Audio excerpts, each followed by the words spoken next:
जय जिनेन्द्र। आज का क्लास शुरू करें। तो ग्रेजुएशन के बाद के 2 साल पहले एमए के होंगे, उसके बाद के 1 साल मास्टर्स का होगा, उसके बाद के पीएचडी में ही 3 साल जाता है। मास्टर्स के बाद पीएचडी में ही 2 से 3 साल जाता है। બિંદુબેન, હા, કોમ કરેલું છે તો આમાં 3 years કમ્પ્લીટ કરું તો કેવી રીતે हाँ, થાય? तो आप इसमें पहले ये 3 साल थीसिस लिखोगे, उसके बाद का जो मतलब आपका एमए और मास्टर्स तो इसमें हो जाएगा ये 3 साल में। उसके बाद आपको क्या करना है, एक ही सब्जेक्ट को थीसिस लेके आगे बढ़ना है। 4 साल का जैन ब्राह्मण विज्ञान को ही थीसिस लेके आप आगे बढ़ो। તો એ પીએચડી થાય। हाँ, तो फिर वो 2 साल का जो भी उन लोगों का प्रोसीजर है, डॉक्यूमेंट सबमिशन और एक सब्जेक्ट को लेकर आगे बढ़ना, उसमें से एक स्पेशल सब्जेक्ट जिसके ऊपर किसी ने आज तक पीएचडी की ही ना हो। आप समझ रहे हो? जैसे मैंने पंचांग के ऊपर किया, तो पंचांग के ऊपर आज से पहले किसी ने पीएचडी किया ही नहीं था। રાઈટ। तो मैंने भी जो हिंदू पंचांग, जो जैन पंचांग, जो आगम का पंचांग, जो वैदिक पंचांग है, उसको बाहर उठाया है, क्योंकि उसके ऊपर आज की मतलब आप पीएचडी उसी सब्जेक्ट की कर सकते हो जो सब्जेक्ट पे किसी ने आज से पहले किया ना हो। ઓકે। तो हमारे पास तो ये ब्रह्मांड विज्ञान, काल विज्ञान का बहुत ज्यादा आपके पास सिलेबस है, तो आप इसमें से तो कोई भी सब्जेक्ट आपको मिलेगा ही मिलेगा अगर आप इसमें पीएचडी करना चाहते हो तो।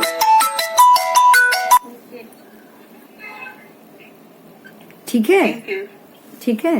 तो आप नहीं तो नॉर्मल तो डिप्लोमा डिग्री तो आपको मिलेगी। मेरे जो ब्रह्मांड ज्योति संस्थान, मेरी जो अपनी संस्था है, खुद की संस्था है, उससे तो आपको ऐसे ही मिली, मगर ये डिग्री होल्डर हो जाओगे आप। इसकी डिग्री તો છે મારી પાસે, પણ બીએ ની તો છે।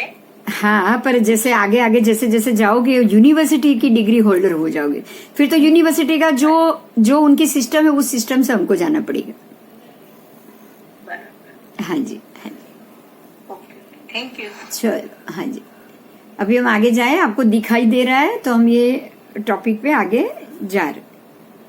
હા દેખાય છે। बस चलो, जो हमने कल किया था उसमें से हम आगे जाएंगे। कोबा से ये लेटर है। कोबा आपको ये पता होगा, कोबा में जो अरविंद सागर महाराज, अरुणोदय सागर महाराज खास करके, जो सिमंदर जैन पंचांग जिन्होंने शुरू किया था, और कोबा में उन लोगों ने इस प्रकार से साइंटिफिकली प्रतिष्ठा करते वक्त भगवान का किरण, जो प्रतिष्ठा की दिन है, उसी दिन बराबर भगवान के तिलक के ऊपर आता है सूर्य का किरण सुबह में भगवान के तिलक के ऊपर ही आता है।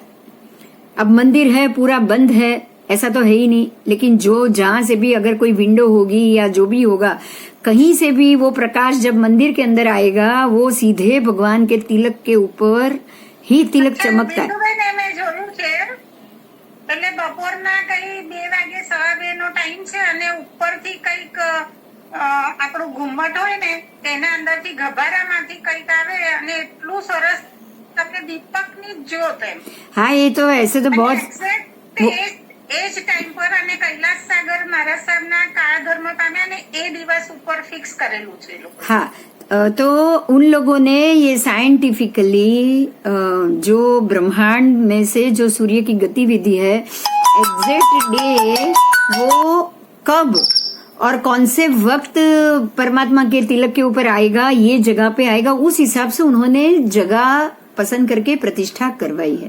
मतलब ये जानते हैं, ये समुदाय में खगोल भूगोल, उसकी व्यवस्था, किस प्रकार से सूर्य कब कौन से दिन और एग्जैक्ट समय पे यहाँ उसका प्रकाश का किरण आएगा, ये संशोधन उन्होंने किया हुआ है।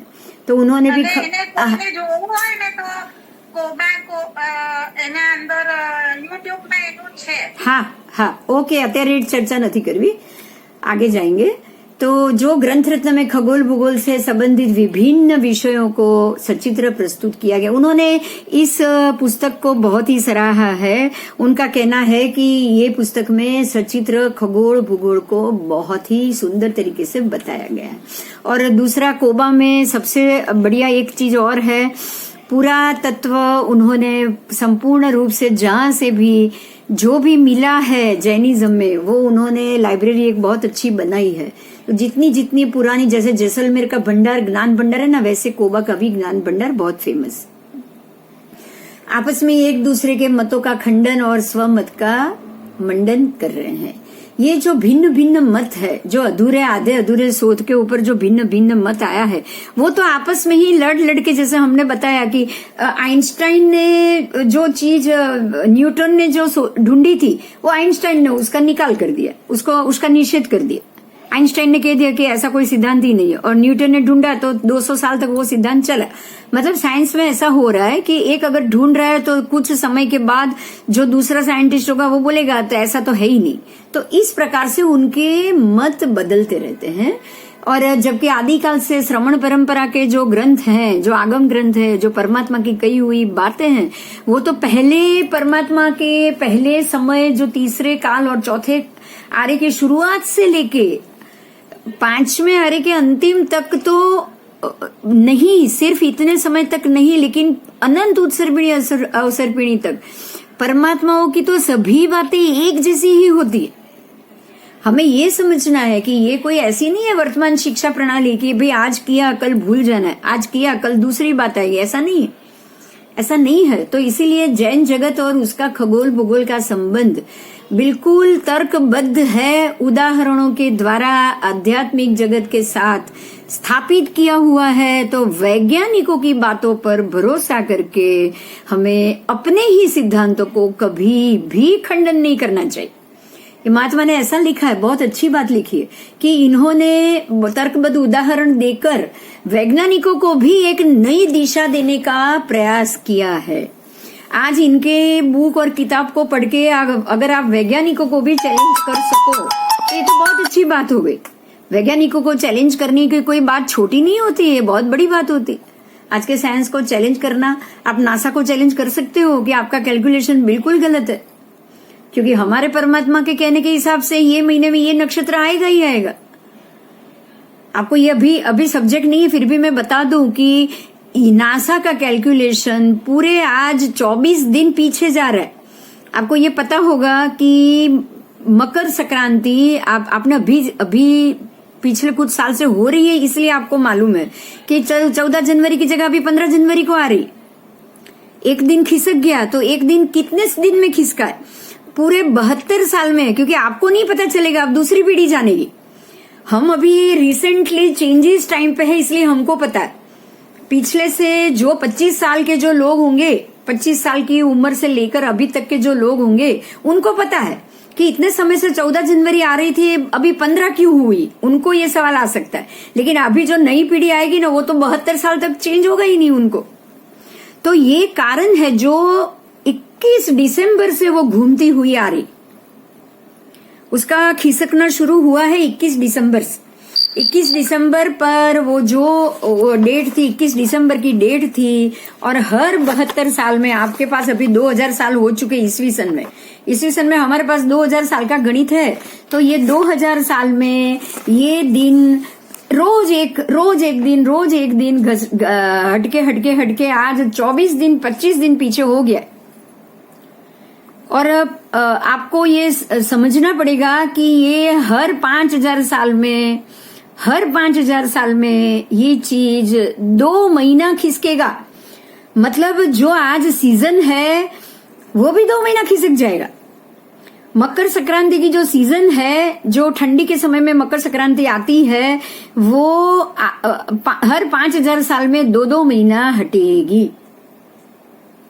जो पहले 21 दिसंबर की थी, जो 0 ईस्वी सन के दिन 21 दिसंबर पे थी, जब ईस्वी सन 5000 आएगा तब वो 21 फरवरी में पहुंच जाएगी। उसके बाद जब ईयर 10,000 आएगा तब ये बिल्कुल 21 अप्रैल को पहुंच जाएगी। तो आप ये सोचो कि ईस्वी सन 10,000 में ठंडी कहां चली गई? 21 अप्रैल को। बात समझ में आई मेरी? समझ में आई? किसको नहीं आई बोलो? ये बहुत इंपॉर्टेंट टॉपिक है। नहीं आई। आई तो ये बहुत महत्व का टॉपिक है। तो ये टॉपिक ये है कि हर 500 साल में, समझना, हर 500 साल में, ये 72 साल में एक दिन खिसका है, हर 500 साल में एक हफ्ता ये लोग घूम जाते हैं। इनके कैलकुलेशन में 8-7 दिन हर 500 साल में निकल गए। हर 500 साल में इनके कैलकुलेशन से 8 दिन निकल गए। तो ऐसा टॉपिक पे हमको क्यों रहना चाहिए? हमारे तो आषाढ़ सुद पूर्णिमा के दिन चौमासा बैठना ही चाहिए। फिर आप वो जून में लो या अभी जून में हो रहा है, पहले जुलाई में हो रहा था, अभी जून में हो रहा है। अभी आप देखिए तो कभी भी दिवाली, पहले दिसंबर में भी दिवाली गई है, मालूम है ना। अभी सितंबर, अक्टूबर नवंबर में खत्म, पहले नवंबर दिसंबर में दिवाली जाती थी, क्योंकि 25 दिन आगे खिसक गया है, हर चीज 25 दिन पीछे चली गई। चौमासा भी आपका जून में आ गया, जो जुलाई में आता था पहले।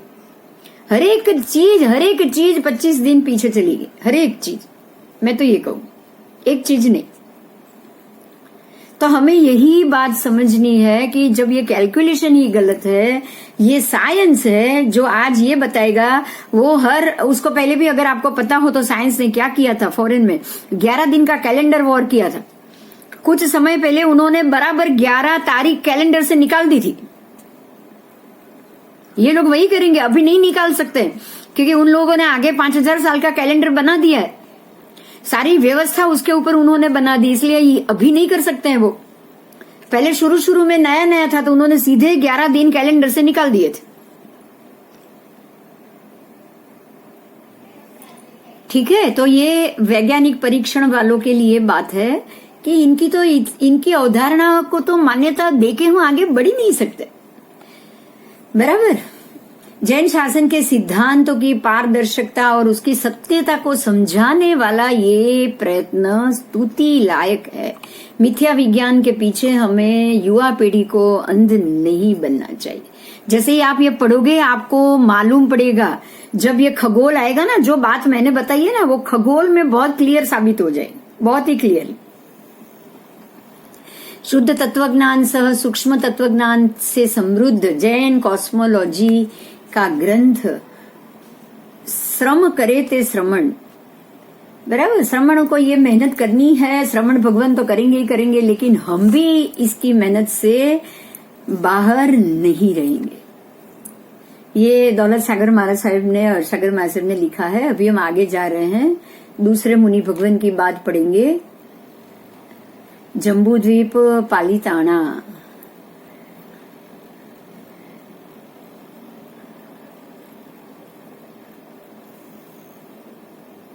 पालीताना जम्बूद्वीप से भी अशोक सागर महाराज साहब ने लिखा हुआ है कि दादा स्थापित संस्कृति, परमात्मा की वाणी और दादा स्थापित मतलब जो आगे के हमारे गुरुदेव, उनकी स्थापित संस्कृति और तत्वज्ञान के विशिष्ट राग से ये जैन कॉस्मोलॉजी तैयार हुआ है। ठीक है, और ये दर्शन मोहनीय कर्म के क्षयोपशम के साथ ज्ञानावरणीय कर्म का भी जबरदस्त क्षयोपशम महात्मा ने भी किया है, और इसको पढ़ने वाला भी कर सकता है। आपको ये समझना है, दर्शन मोहनीय कर्म का भी इससे क्षयोपशम होगा अगर आप इसी चीज को पढ़ते रहेंगे, और ज्ञानावरण कर्म का भी होगा, क्योंकि ये जो ज्ञान होगा ये बिल्कुल सत्य के आधारित होगा, समकीति का होगा। क्योंकि परमात्मा के बताई हुई चीजों के लिए अगर हम ज्ञान लेंगे तो बिल्कुल ये सीधी बात है कि ये एक सम्यक दृष्टि ज्ञान होगा। सम्यक दृष्टि ज्ञान होगा तो दर्शन मोहनीय का भी तो होगा, क्योंकि श्रद्धा मजबूत हो जाएगी। परमात्मा और उनके जो आगम ग्रंथ है, उनकी बताई हुई जो वाणी है, उस पे हमारी श्रद्धा मजबूत हो जाएगी, और वो श्रद्धा जैसे जैसे मजबूत होती जाएगी तो ज्ञानावरण का भी क्षय होता जाएगा। तो इससे आपको क्या फायदा है, आपको ये जानना है। अगर आप ये ग्रंथ पढ़ रहे हो, ये ज्ञान ले रहे हो, आगम का ज्ञान लेने से आपके दर्शनावरण भी कम होगा, आपके ज्ञानावरण भी कम होगा। और उसके बाद आगे और भी लिखा है उन्होंने कि मोहनीय कर्म के क्षम के साथ मोहनीय कर्म के क्षयक्षम के साथ ज्ञानावरणीय कर्म का विशिष्ट क्षयक्षम, ऐसे विशिष्ट प्रकार के पुरुषार्थ से ही हो सकता है। अब मोहनीय का भी क्षय कहा है, तो मोहनीय का क्षय कब होगा? पहले आपको यहाँ पे एक मुख्य मुद्दा में समझाऊं कि मान लो कि आप ये अभ्यास कर रहे हो, आप ये ग्रंथ पढ़ रहे हो, तो आपके मोहनीय का क्षय किस प्रकार से हो सकता है? आपको कुछ यहाँ से कुछ लिंक आपको अपने आप मिल रहा है? मैं पूछना चाहती हूँ, अगर किसी को कोई लिंक मिल रही है तो बताओ कि इस चीज से हमारे मोहनीय का क्षय कैसे हो सकता है?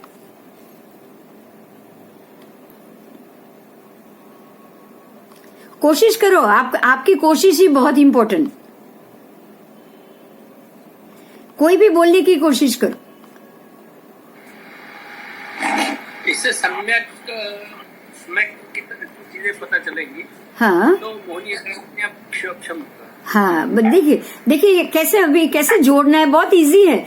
मोहनीय में 3 मोहनीय तो मुख्य है, सम्यक, संकित मोहनीय, मिथ्यात्व मोहनीय और मिश्र मोहनीय। मोहनीय में ये 3 कर्म ही मुख्य है। अगर ये तीनों एक साथ तो रहेंगे नहीं वापस। अगर मिश्र में हो तो मिथ्यात्व नहीं है, खाली मिथ्यात्व ही नहीं। हाँ, मिश्र में हो तो आप 2 में हो, 3 में तो नहीं हो। 2 में हो, या तो कभी संकित बढ़ जाएगा या मिथ्यात्व बढ़ जाएगा, पर दोनों साथ में तो रहेंगे ना। दोनों साथ में तो रहेंगे ना। जैसे ही मिश्र में आ गए, आपका मिथ्यात्व निकल गया। और सम्यक दृष्टि में संकित जैसे जैसे बढ़ रहा है, ऐसी ऐसी श्रद्धा बढ़नी है तो मोहनीय अपने आप कम होगा। बहुत सिंपल है। जो थोड़ी देर पहले जो चर्चा हुई ना कि सम्यक दृष्टि जैसे जैसे श्रद्धा बढ़ेगी, सम्यक दृष्टि बढ़ेगी। अब श्रद्धा बढ़ेगी, सम्यक दृष्टि बढ़ेगी। सम्यक दृष्टि के जो 5 स्टेप है, आप दूसरे में चढ़ गए, तीसरे में चढ़ गए, फिर तो अपने आप आपका मोहनीय क्षय हो रहा है। जैसे जैसे पहले ही सम्यक दृष्टि आपका आ गए तो आप एक कोड़ा कोड़ी के अंदर तो आ ही गए। आपकी गिनती तो शुरू हो ही गई, आपकी भव परंपरा गिनती तो शुरू हो ही गई। अब मोक्ष तो निश्चित हो गया, ये पहले ही संकित में आने से। ये फायदा है, ये सबसे बड़ा फायदा है, बराबर। तो आपके मोहनीय के क्षय, अब मोहनीय का जैसे ही श्रद्धा बढ़ जाएगी, सम्यकत्व बढ़ेगा, ऐसे से ज्ञानावरण का भी क्षय होता जाएगा, दर्शनावरण का भी होता जाएगा, ज्ञानावरण का भी। और ये तो 2 घाती कर्म है, ज्ञान दर्शन, ये ज्ञानावरण और दर्शनावरण, ये तो दोनों, और मोहनीय और अंतराय, ये तो 4 घाती कर्म है। ये तो 4 घाती कर्म है। तो चारों में आपको दर्शन घटने से बाकी के 3 भी घटने ही घटने हैं। दर्शन तब घटेगा जब श्रद्धा बढ़ेगी। बहुत सिंपल लॉजिक। श्रद्धा बढ़ेगी तो सारा का आपके 4 घाती कर्म का क्षय निश्चित है। तो ये तो श्रद्धा बढ़ाने का काम कर रहा है। ये ग्रंथ से तो आपकी श्रद्धा और मजबूत होगी। आपने अभी तक पढ़ा, आप ये बताओ मुझे कि आपको कितनी बातें वैज्ञान के विपरीत भगवान की सही लगी कि नहीं लगी? मैं पूरी की बात नहीं कर रही हूं, पर थोड़ी भी लगी है ना?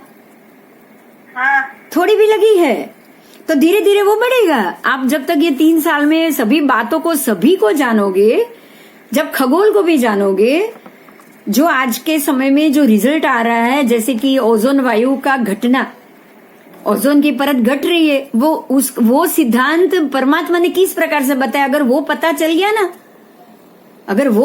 गया ना, तो आप मान लो कि आपको तो इतने सारे ज्ञानावरण का क्षय हो जाएगा। क्योंकि जगत के पदार्थों का घटना साइंस आज बता रहा है, भगवान तब बता कर गए। आपका विश्वास बहुत बढ़ जाएगा भगवान के ऊपर, और जैसे ही विश्वास बढ़ जाएगा वही सत्य लगेगा। फिर साइंस आपको बिल्कुल सत्य नहीं लगेगा। फिर तो कोई भी आके कोई चीज बताएगा ना, छोड़ो ये जगत की बात, छोड़ो, कोई और भी बताएगा ना, तो आप 2 घड़ी आप सोचोगे कि भैया हमारा शास्त्र क्या कह रहा है। हम किसी की भी बातों में नहीं आएंगे। वो कोई साइकोलॉजी की बात करेगा, कोई किसी ह्यूमन बीइंग के मन के थॉट की बात करेगा, आप तुरंत उसको शास्त्र से जोड़ोगे कि ये कहीं ना कहीं हमारे 18 पाप स्थानक में से कौन सा पाप स्थानक आ रहा है, आप तुरंत जोड़ोगे।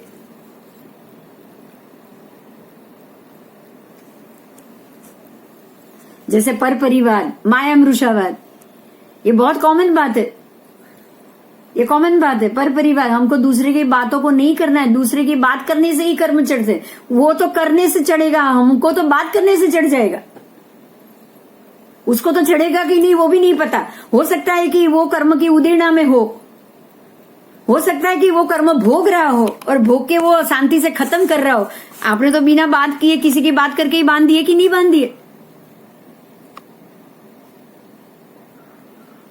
तो ये सारी चीजों से आप तब जानोगे कि ये हमारे 18 पाप स्थानक में से कौन से पाप स्थानक के कारण हमको ये तकलीफ मिल रही है। आपको इस चीज का रिजल्ट तुरंत मिल जाएगा, ऑन द स्पॉट मिल जाएगा। ठीक है, आप सब चीजों को टैली करते करते जाओगे। बहुत अच्छी बात है ये टैली करने में ही हमारी श्रद्धा और मजबूत होती जाएगी। आगे करेंगे। हेमचंद्र सूरी जी, आचार्य भगवान हेमचंद्र सूरी जी की ओर से जैन धर्म के विराट और गहन पदार्थों को संक्षेप में और सरल भाव में संग्रहित करने का स्तुत्य प्रयास किया है। आपको ये भी जानना है, मैं यहाँ पे एक बात बता दूं, हेमचंद्र सूरी सर जी महाराज, ये कल्याण बोधि महात्मा ने लिखा है, तो वो उन्होंने अपने संप्रदाय की बात की है। तो आपको अभी एक चीज यहाँ पे एक और जाननी है, इस चीज को भी हमें आगे सब्जेक्ट में लेना है। मैं आपको उसकी चर्चा कराऊंगी अभी, कि अभी जो टॉपिक निकला है तो बता दूं, क्योंकि बाद में ये टॉपिक नहीं आएगा। हमारा ये जैन जगत या जो भी जैन कॉस्मोलॉजी पढ़ रहे हो, उसमें जो 2.5 द्वीप आएंगे, तो 2.5 द्वीप में सिर्फ भरत और ऐरावत के ही तीर्थंकर परमात्मा नहीं, लेकिन पूरे के पूरे 2.5 द्वीप के, घातकी खंड के, सभी के 5 महाविद्य के तीर्थंकर परमात्मा के बारे में भी हमें जानना पड़ेगा। जानना पड़ेगा या नहीं जानना पड़ेगा? जानना पड़ेगा। कहाँ किस प्रकार की व्यवस्था है, कहाँ कौन से तीर्थंकर परमात्मा है। जो मेरू पर्वत पर 1008 भगवान की वहां पे जो अर्चना पूजा होती है, तो वो क्यों होती है, उसमें कौन कौन से भगवान सम्मिलित है, ये सारी चीजों को भी हम जानेंगे। तो ये इसके लिए जो ये हेमचंद्र सूरी महाराज साहब ने जो इससे पहले एक ग्रंथ निकाला है, वो ग्रंथ का नाम है त्रिलोक वंदना।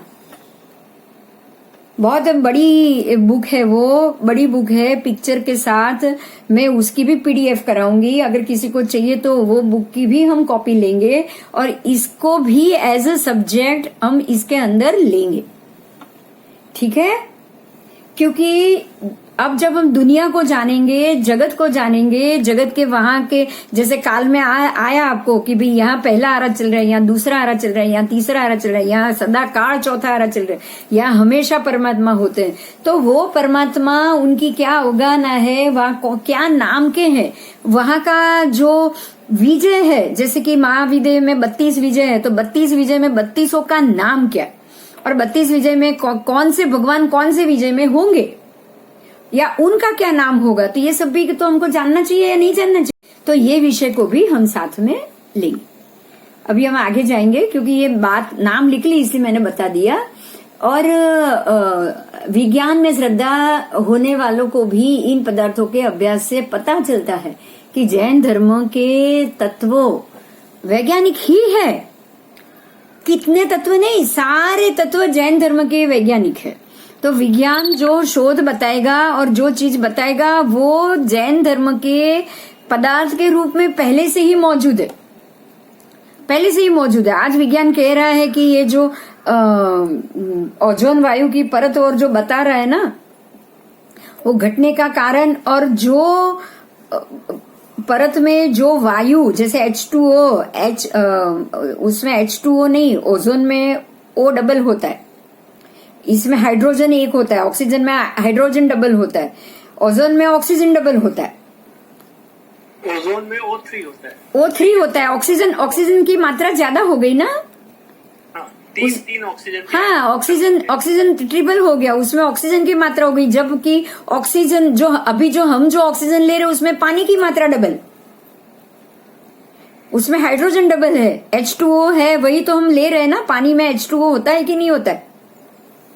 पानी H2O होता है, हाँ जी, और ओजोन O3 होता है, हाँ, ऑक्सीजन O2 होता है। हाँ, तो हम जो ऑक्सीजन ले रहे हैं वो O2 है, पानी के अंदर H2O, O एक ही है। पानी में जो ऑक्सीजन है उसमें पानी हाइड्रोजन डबल है, ऑक्सीजन सिंगल है। हम जो ले रहे हैं बाहर उसमें ऑक्सीजन डबल है, और जो ओजोन वायु है उसमें ऑक्सीजन ट्रिपल है। अभी बराबर? हाँ जी। हाँ जी। तो ये जो सिस्टम है, ये जो तरीका है, तो ओजोन वायु की परतों को घटना, उसके लिए परमात्मा ने हमारे आगम में एक स्पष्ट गणित दिया है कि ये जो ज्योतिष चक्र है बराबर 24 61 मतलब 61 भाग में से 24 भाग जितना ज्योतिष चक्र जब ऊर्ध्व में 4 करेगा, फिर वो मध्य में 4 करेगा, और फिर वो अधो में 4 करेगा। तो जब वो ऊर्ध्व में 4 करेगा तो जो ऑक्सीजन का जो लेवल है, जो O3 का, ओजोन वायु का जो लेवल है, वो स्वाभाविक है। जब ज्योतिष चक्र ऊपर होगा तो वो मात्रा ऑक्सीजन O3 की मात्रा परफेक्ट मात्रा में होगी। जब वो थोड़ा सा नीचे उतरेगा तो ओजोन की परत फटेगी, तभी वो नीचे आएगा ना। उसके बाद और नीचे आएगा तो पूरी परत फट जाएगी, तभी तो ये छठा आरा शुरू होगा। 5वां और छठा आरा जब शुरू होगा तब तक तो वो मान ले 24 भाग जितने नीचे आ चुके होंगे, वो 24 भाग जितने नीचे आ चुके होंगे, वो इतने नीचे आ चुके होंगे कि हम वो गर्मी के कारण तब की जो प्रजा होगी, बिल्कुल। अब आपको समझाओ, देखो ये बात निकली है ना, तो मैं आपको उसका बेसिक रूट है वो मैं दे देती हूँ। जब वो 61 भाग 24 61 भाग, आप उसका जैसे 2/3 हुआ या कितना हुआ वो हम बाद में उसका हम देख लेंगे, लेकिन जैसे 12 2 24 और 12 पंचा मतलब 2 पंचमांश भाग होगा, ये 2/5 इतना भाग होगा। 5 में से 2 भाग आपको मानना है, तो बराबर 61 में से 24 भाग वो ओजोन की परत नीचे उतरी है, वो हमारा जो ज्योतिष चक्र है वो नीचे उतरा है। अभी आपको यहाँ वो कैलकुलेशन करना है कि जब वो 61 के 61 भाग जब ऊपर था, जब 0 लेवल भी नहीं उतरा था, जब पहले आरे का समय था, तब सभी के शरीर 200 कितने कुछ 300 से ऊपर पसलियां थी और 3 गांव की काया थी। जब पहला आ रहा था 3 गांव की काया थी, भूख भी 3 दिन के बाद लगती थी, और बिल्कुल एक चना जैसा ही एक चना खा लिया पेट भर जाता। मतलब ये बात है कि जब मांडले बहुत ऊपर थे तब उसका प्रकाश ही उतना अशुभ नहीं था, सब अच्छा था। कल्प वृक्ष ही जन्म लेते थे, कल्प वृक्ष पे ही लोग रहते थे, ना घर की व्यवस्था ना कुछ व्यवस्था। ये सारा पढ़ने में आएगा, पर अभी जो समय निकला है मैं कुछ बताना चाहूंगी, तब जब आपको पढ़ने में आए ना तो उसको समझने में आसानी हो जाए। हर एक चीज को थोड़ा थोड़ा पहले जान लेना बहुत जरूरी होता है, ताकि जब वो पढ़ाई में आए ना तब वो उसको आपको तुरंत पकड़ में आ जाए। फिर जैसे ही वो परत थोड़ी नीचे उतरी होगी, मध्य में 4 हुआ, तब सीधे आप वो 3 गांव से 1000 गांव, 1000 के बाद 500 धनुष, आप समझ रहे हो, 3 गांव से 1000 धनुष, 1000 धनुष के बाद 500 धनुष, 500 धनुष में आप आ गए, और वहीं से तीर्थंकर परमात्मा का जन्म शुरू हुआ। बराबर उसके बाद ही तीर्थंकर परमात्मा का जन्म शुरू हुआ है, क्योंकि पहले तो पुण्य ही पुण्य था, पहले तो अशुभ है ही नहीं। कोई अशुभ चीज हो तो आपको आप अपने अशुभ कर्म को खपा पाओ। आपको यही समझना है कि जब वो ज्योतिष 4 ऊपर है, आपको अशुभ कर्म या अशुभ फल ही नहीं मिलने वाला, आप कर्म कैसे खपाओगे? मेरी ये बात तो समझ में आ रही होगी, क्योंकि सारी की सारी भूमि तब तो युगलिक भूमि हो गई, और युगलिक में तो जो भी जन्म लेते हैं ना, उनको मरने के बाद सीधा देवलोक ही जाना है। और तब तो सभी के सभी 2.5 द्वीप, कहीं पर भी आपको ये नहीं मिलेगा, सब जगह युगलिक मिलेगा, सिर्फ महाविद्या छोड़ के। महाविद्या में तो हर समय मोक्ष होता है, वहां आपको चेंज नहीं करना है बस। लेकिन सभी भरत ऐरावत में, ये पहले आरे, दूसरे आरे और तीसरे आरे में समय ही युगलिक का है। तो ये युगलिक के समय का कारण क्या? भरत ऐरावत में युगलिक के समय का कारण क्या? ग्रह मंडल ही इतने ऊंचे हैं कि नीचे सभी सारी चीजें बहुत बढ़िया ही बढ़िया है, बहुत ही अपने आप कुदरती ही ऐसी हो रही। फिर जैसे ही ग्रह के मांडले नीचे उतरेंगे, मध्यचार आ जाएगा, मध्यचार आ गया तो 24 में से 12 तो 12 61 में तो वो आ गया ना। 24 61 सबसे ऊपर सबसे नीचे का रेशियो है, तो मध्य में आने में आधा तो नीचे उतर चुका, जैसे ही वो आधा नीचे उतर गया, हमारे यहाँ पाप की शुरुआत शुरू हो गई, पाप कर्म की सजा मिलनी शुरू हो गई, कल्प वृक्ष घट गए, घटने के बाद खेती शुरू हो गई। भगवान ने खेती, ऋषभदेव भगवान का जन्म हुआ, उन्होंने खेती बाड़ी सब सिखाया, और अशुभ कर्म के उदय होने के कारण ही पाप पुण्य का हिसाब होने लगा, कर्म की उदय उदीर्णा होने लगी, और तभी से मोक्ष मार्ग शुरू हुआ। ये सिंपल लॉजिक है, बिल्कुल सिंपल लॉजिक। जब पुण्य ही पुण्य कमाना है, पुण्य ही भोगना है, अशुभ कर्म भोगना ही नहीं है, नरक गति में आप जाने वाले ही नहीं हो, तो आगे के जो भी कर्म भोगने हैं कैसे भोगोगे?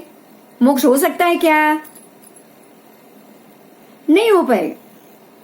इसीलिए इस भूमि से किसी का मोक्ष नहीं हो पाएगा, क्योंकि ये भूमि में मांडली ही इतने ऊपर है, बहुत ज्यादा ऊपर है। वायु जो भी हवामान है, जो भी हमारा अग्नि, पृथ्वी, वायु, जल, आकाश, सारे के सारे तत्व बिल्कुल शुभ है, सिर्फ शुभ है। अग्नि तो है ही नहीं, कोई जल के मरेगा ही नहीं, तब अग्नि ही नहीं है, आग की जरूरत ही नहीं है। चने से जो चने जितना एक जो पेड़ पे जो चने जितना फल होगा वो खा लिया, पेट भर गया आपका। 3 दिन में एक बार चने जितना खाना है, फिर आपको 2 दिन में एक बार, उसके बाद जब दूसरा आ रहा है 2 दिन में एक बार भूख लगेगी, आपको बोर जितना खाना है, बोर जितना खाना है। और फिर उसके बाद मतलब तब भी पसलियां 250 से ऊपर है, पहले 300 से ऊपर थी, अब 250 से ऊपर। उसके बाद आया आप जैसे ही वो जो चक्र, ज्योतिष चक्र नीचे जैसे जैसे वो तो रोज उतरता जाता है, आप फिर से वो 500 युगलिक में आ गए, 500 धनुष के युगलिक में आए, और फिर युगलिक निकल के मनुष्य हो गए सीधे ही, क्योंकि समय बदल गया। युगलिक का समय इसीलिए था क्योंकि सारे के सारे मर के मोक्ष में जाते थे, मोक्ष नहीं, सॉरी गलती हो गई, सारे के सारे मृत्यु के बाद देवलोक में जाते थे। सभी युगलिक मरने के बाद देव बनते हैं, नरक में तो किसी को जाना ही नहीं था, क्योंकि भूमि शुद्ध है। अब जैसे ही भूमि अशुद्ध होनी शुरू हुई, आपके पाप कर्म का उदय हुआ, अब कभी खाना ना मिले, रोग होना शुरू, आप किसी की बात ना मानो, राजा सजा देंगे, खेती करो तो खाना मिले। अब खेती करने के से खाना मिले तो लोग सब, फिर उसके बाद ही तो जानवर खाना, ये खाना, मांसाहार बाद में ही तो शुरू हुआ है। जब पेड़ ही उगते थे, पेड़ से ही चना ही खाता था, तब तो सांप और नेवला भी एक दूसरे को मारते नहीं थे। सोच लो आप, कितने बड़े बड़े अजगर होंगे तब। जब मनुष्य की काया 3 गांव की थी, तो अजगर और उसकी कितनी बड़ी काया होगी, पर उनको जानवर को मारना ही नहीं था, वो भी ऐसे ही कुछ जो भी कुछ खा लेते थे, उससे पेट भर जाता था। उसको किसी को मार के खाना तो उनके भाषा में ही नहीं था, उनकी भाषा में ही नहीं था।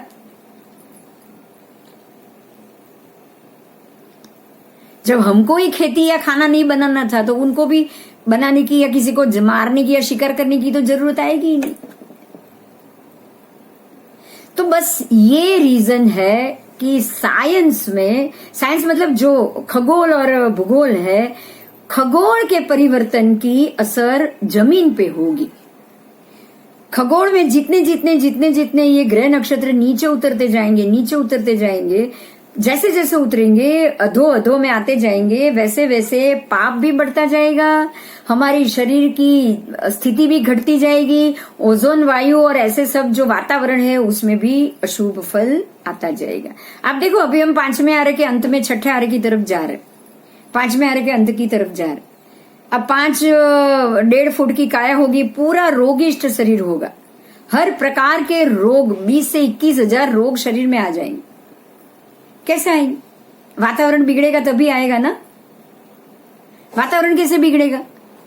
अपने आप तो बिगड़ने वाला नहीं, वो धीरे धीरे ग्रह मांडले और नजीक आ रहे हैं। आप देखो, साइंस भी कह रहा है सबसे नजीक पृथ्वी सूर्य से आई है, सारे ग्रह सबसे नजीक आते हैं, हर बार सबसे नजीक आता है। मंगल अपनी बार, अब तक तो 15 साल का रिकॉर्ड निकालोगे ना, 15 साल पहले और आज के 10 बार का मंगल की और पृथ्वी की डिस्टेंस चेक करोगे ना, तो एवरी डे मंगल पृथ्वी से और नजदीक आ रहा है। वापस दूर जाता ही नहीं, सारे ग्रह नजदीक आ रहे, सूर्य भी और नजदीक आ रहा है।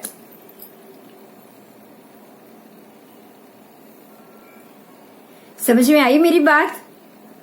तो ये चेंजेस जो आज साइंस बता रहा है कि आज मंगल पृथ्वी के सबसे नजीक आया, क्योंकि वो ग्रह नीचे उतर रहा है, पृथ्वी तो नीचे ही है, जमीन पे ही। हम अपने सिद्धांत से ही चेक करेंगे, मान ले नीचे नीचे उतरेंगे तभी हम बोलेंगे ना कि ये मंगल पृथ्वी के नजदीक आया, सूर्य पृथ्वी के नजदीक आया। मान ला उतरेगा तो अपने आप नजदीक आएगा, पर फिर तो इतना नजदीक हो जाएगा, 24 भाग उतरेगा तब कि हम वो प्रकाश भी नहीं बेर कर पाएंगे और जमीन के नीचे रहना शुरू कर लेंगे भेज वाले वातावरण में। अब शरीर की आग को कैसे ठंडा करोगे आप जब इतनी गर्मी होगी तब? यहां तक कि छठे हरे में तो खाना, खेती बाड़ी तो सब खत्म हो जाएगी। ऐसे सूर्य के, ऐसे ग्रह के प्रकाश में से कोई अनाज नहीं उगने वाला, कुछ नहीं। इतना नीचा होगा सूर्य की, जो बारिश की बूंदे गिरेगी ना वो अंगारा बन जाएगी, जमीन को जला देगी। वो उगाने की तो बात ही नहीं है। लोग करेंगे क्या? तो वो नीचे रहेंगे वो दर में और उसमें से बाहर निकलेंगे और सुबह और शाम बस बराबर बीच में निकलेंगे, ना मध्याह्न को निकल पाएंगे ना मध्य रात्रि को निकल पाएंगे। मध्याह्न में उनको तेज धूप मिलेगी, मध्य रात्रि को उनको कड़ी ठंडी मिलेगी, क्योंकि ये सारे नीचे और आ चुके हैं और आपका शरीर वीक हो गया है, आप उसको बेर ही नहीं कर पाओगे। ये जो कोरोना काल है ना, शुरुआत है उसका, 5वें छठे हारे का, बिल्कुल शुरुआत है। ऐसे ही होगा धीरे धीरे, ऐसे ही हमारी शरीर की स्थिति घटती जाएगी, रोग वाला शरीर होता जाएगा। आज भी देखो हम सबके बॉडी में ऐसे जर्म्स और ऐसे कोरोना के जर्म्स घुसी गए हैं। किसी के लीवर पे अटैक करता है, किसी के अभी रिसेंटली मैंने जो ऑब्जर्व किया है वो मैं बता रही हूँ आपको, समझना, ये बहुत समझने जैसी बात। रिसेंटली जो व्यक्ति का जो कोरोना जिनको हुआ है, उनकी बात से मैं आपको एक बात बताने जा रही हूँ कि कोरोना जिनको होता है, ज्यादा समय तक अगर बॉडी में रह गए ना, उनकी भूख 10 गुना बढ़ जाती, 10 गुना बढ़ जाती। जनरल बीमारी से हम उठेंगे तो हमको तो भूख कम हो जाएगी ना। कुछ दिन बुखार हुआ, मलेरिया हुआ, टाइफाइड हुआ, वजन उतरता है, बढ़ता तो है ही नहीं, खाने की इच्छा घटती है उसमें। कोई भी बीमारी आती थी नॉर्मल अब तक की, खाने की इच्छा घटती थी। ये उल्टा होता है, भूख 10 गुना बढ़ जाती, खाया ही नहीं और वापस खाना दो। जो आईसीयू में थे कोरोना वाले, 15-20 दिन तक जो आईसीयू में रहे, वो सबके रिपोर्ट है कि हॉस्पिटल में जो टाइम पे वो लोग खाना देते हैं ना, वो देने के बाद और 2 बार उनको खाने की, 3 बार उनको खाने की जरूरत पड़ती थी। जो पेशेंट है उन्होंने बताया, हम लोग खाना साइड में स्पेयर रखवाते थे कि भी तू 2-3 रोटी देके जा रहा है तो 2 रोटी और रख के जा, रोटी सब्जी, मेरे को 1 घंटे बाद वापस भूख लगेगी।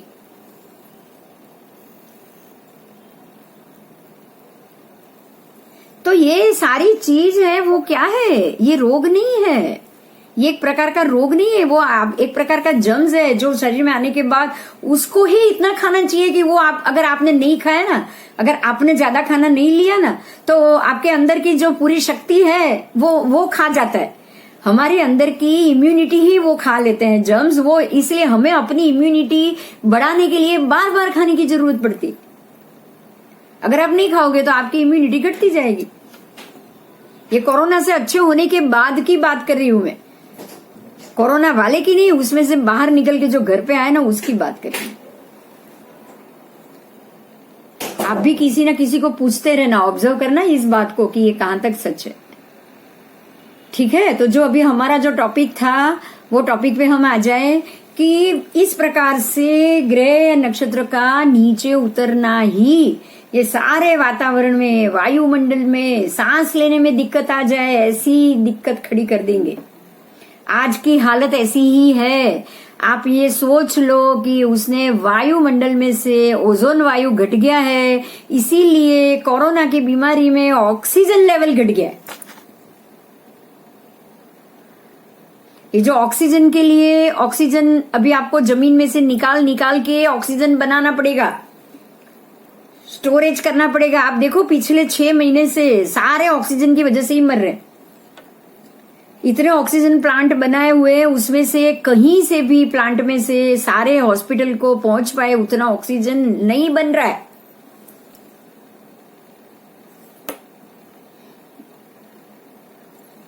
जो नॉर्मल हमारा जो O2 है ना, वो भी हमको नहीं मिल रहा है।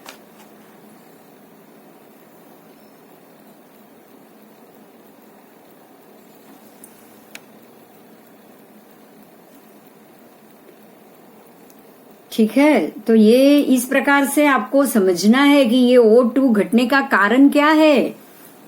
O3 ओजोन वायु है, और वो क्यों घटा। पहले आरे में बहुत था, दूसरे आरे में उससे थोड़ा घटा। जैसे ही वो घटा, जो 1.5 गौ की काय थी वो 1000 धनुष पे आ गई तक फिर वापस और नीचे मांडले उतरे, वो 500 धनुष तक पहुंच गए। और साथ में कर्म भी बढ़ने लगा, तकलीफ बढ़ने लगी, पाप पुण्य बढ़ गया। पहले पुण्य था, अभी पाप भी हो गया, पाप पुण्य बराबर हो गया। फिर और नीचे उतरा वो, तो O3 भी घट गया, ओजोन भी घट गया। तो अभी की स्थिति और नीचे उतरेगा, O3 बिल्कुल खत्म कर देगा, O2 भी खत्म कर देगा। आप जमीन के नीचे जाके रहोगे। जो H2O वाला O है ना, वो हमको लेना पड़ेगा। आप सोच लीजिए हो। तो इसका कारण क्या। मेरी बात क्लियर हुई आज के साइंस के साथ। अनिल जी।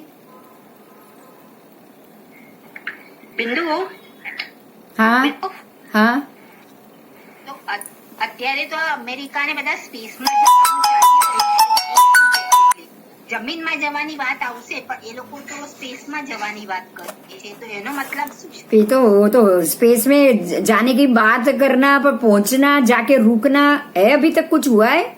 खाली बातें तो कोई भी करेगा। कुछ हुआ नहीं. बस तो फिर खाली बातों को क्या कर सकते हैं। हाँ, नीचे में हो चुका है, जमीन के नीचे हो चुका है। दुबई और वो सब जगह नीचे पूरे के पूरे सिटी बस रहे हैं, क्योंकि हमें नहीं, लेकिन जो गल्फ कंट्री है ना, उनको 60 डिग्री ताप आ रहा है, धूप आ रही है अभी। वहां पे ये जो डिग्री है, धूप की डिग्री है, वो अभी अबोव 60 जा रही है जमीन में। जमीन में नीचे जाना उन्होंने शुरू कर लिया है। जमीन के ऊपर 60 अब डिग्री जा रही है। 50 से 60 की डिग्री क्रॉस करना 25 साल में हो गया पिछले। बस आप देखो, आप अपना देखो, आपको ये पता होगा। आज से 25 साल पहले, 25-26 साल पहले आपको दिसंबर में भी स्वेटर की जरूरत पड़ती थी, यंग होने के बावजूद। पड़ती थी या नहीं पड़ती थी? सारे होठ फटते थे। दिवाली के वक्त अगर आप कहीं राजस्थान में जाओ या मंदिर घूमने जाओ, हम लोग सिर्फ पालनपुर जाके 1.5 महीना भी रहते थे ना, तो सारे होठ पे ऐसे ऐसे ऐसे ऐसे कट हो जाते थे। होते थे या नहीं होते थे ठंडी की वजह से? हाँ, आज हो रहा है कुछ भी नहीं। क्यों? क्योंकि तब 45 डिग्री हाईएस्ट थी, जबकि आज 55 डिग्री हाईएस्ट। पिछले 15, 20, 25 साल में 10 डिग्री बढ़ चुकी है। और यही बात आज के बड़े बड़े सिटी ने देखा। जैसे हमारे यहाँ 45 से 55 भी, जैसे हम 45 से 55 डिग्री पर पहुंचे हैं, तो वो लोग भी 50 से 60 तक पहुंच गए, पहुंचे ही है। तो उनको पता ही है कि अब जैसे जैसे आगे समय आएगा, ये 60 से 70 ही होने वाला है, उनको मालूम है। तो यही कारण है कि उन लोगों ने सिटी के नीचे अंडरग्राउंड, जैसे हम मेट्रो बनाते हैं, उन लोगों ने रहना शुरू कर लिया है।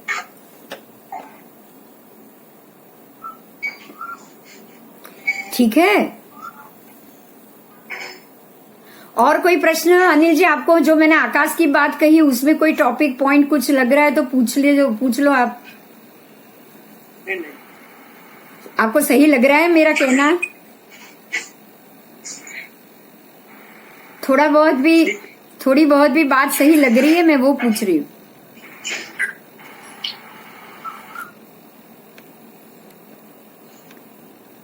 ठीक है, चलो आगे जाएंगे। आगे बहुत आएगा पढ़ने में, आगे ये पूरा टॉपिक आएगा। अभी तो हम थोड़ा ही खाली ये सेंटेंस की वजह से गए, आगे तो पूरा टॉपिक आएगा, ठीक है।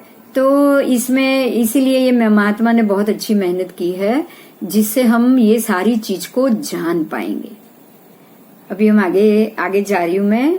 अभी यहाँ एक और बात है, उसको हम समझेंगे कि जैन दर्शन की दृष्टि में द्रव्यानुयोग की ही प्रधानता है।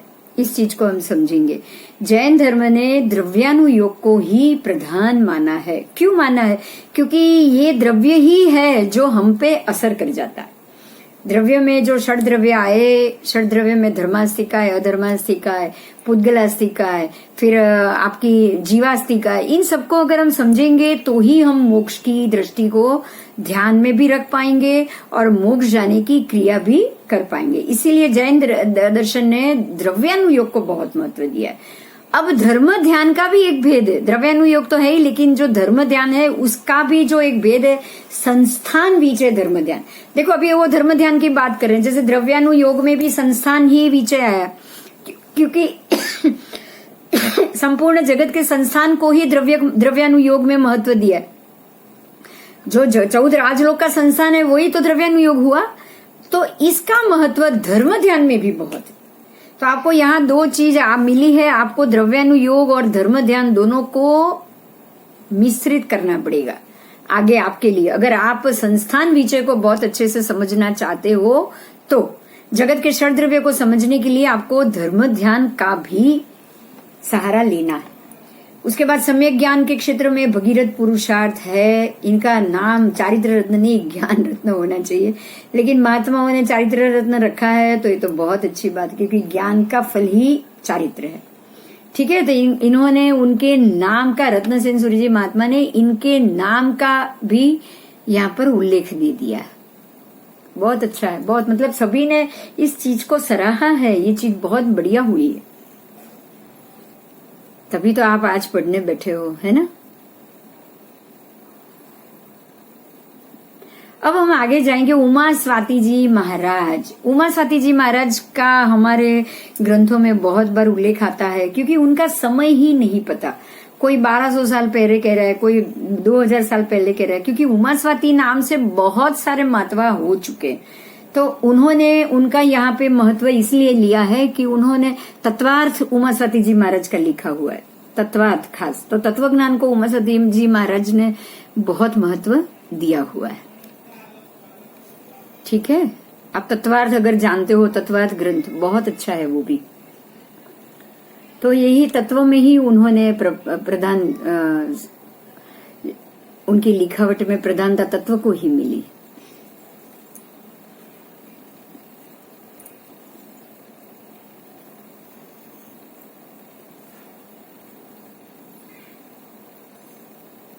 मुक्ति वल्लभ महाराज साहब ने भी इनको लिखा है। फिर नंदी भूषण महाराज ने सबका नाम दिया है यहाँ। बृहद संग्रहणी, क्षेत्र समास, नव तत्व, ऐसे सभी ग्रंथों का इसमें सम्मिलन हुआ है।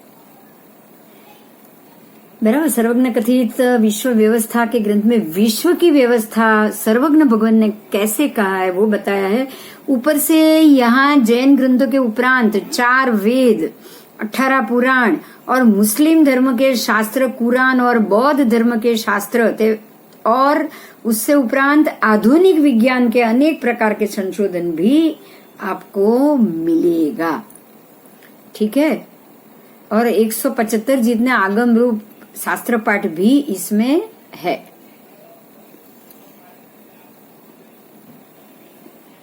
आगे जाएंगे। ये सरल हिंदी भाषी में है, हिंदी भाषा में है। और इन्होंने तो उसको कहा है कि आप इंग्लिश भाषा में भी आप इसको बनाइए, ताकि हमारी आने वाली पीढ़ी इसको सरलता से पढ़ पाए। आत्मा के निर्मल पर्यायों को, आत्मा के पर्यायों को निर्मल बनाना। देखिए यहाँ एक और चीज लिखी है, भव्य जीव धर्म ध्यान ध्यावे। इसके ग्रंथ के पठन पाठन से भव्य जीवों को धर्म ध्यान होगा ही होगा।